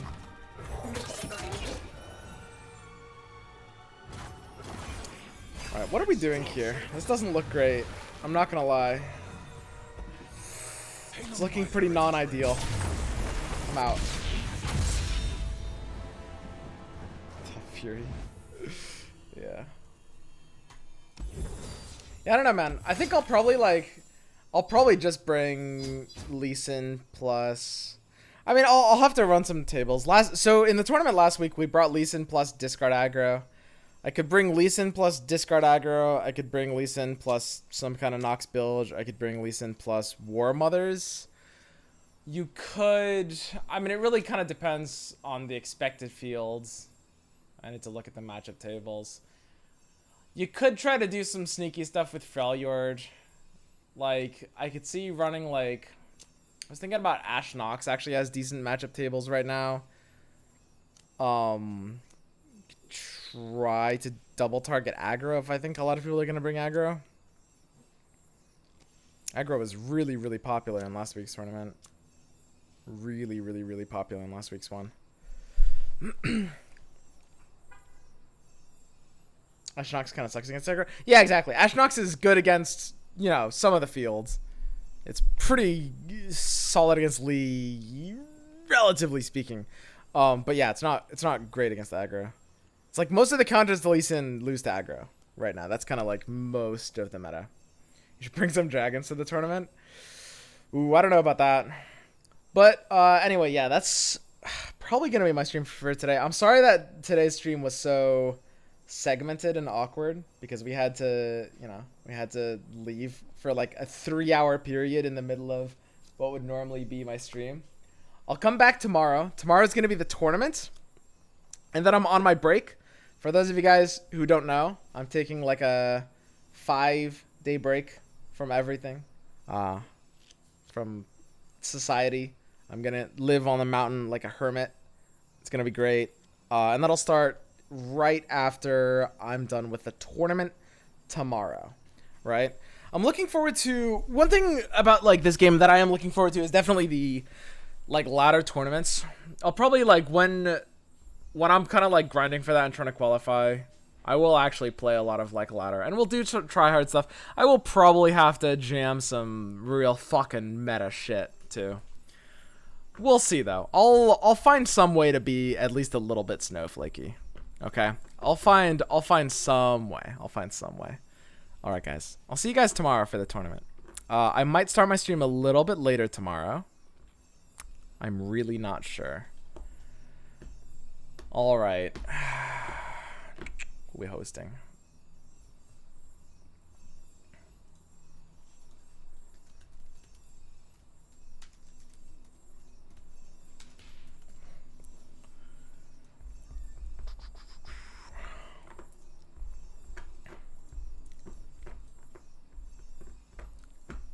All right, I'm gonna, since you know we hosted Elpadog, a Spellbreak streamer, yesterday. I'm just gonna host Marcus, aka Apostle. This is a very good Spellbreak player. Makes a lot of guides and shit. Say hi for me. All right, see you guys tomorrow. Peace out.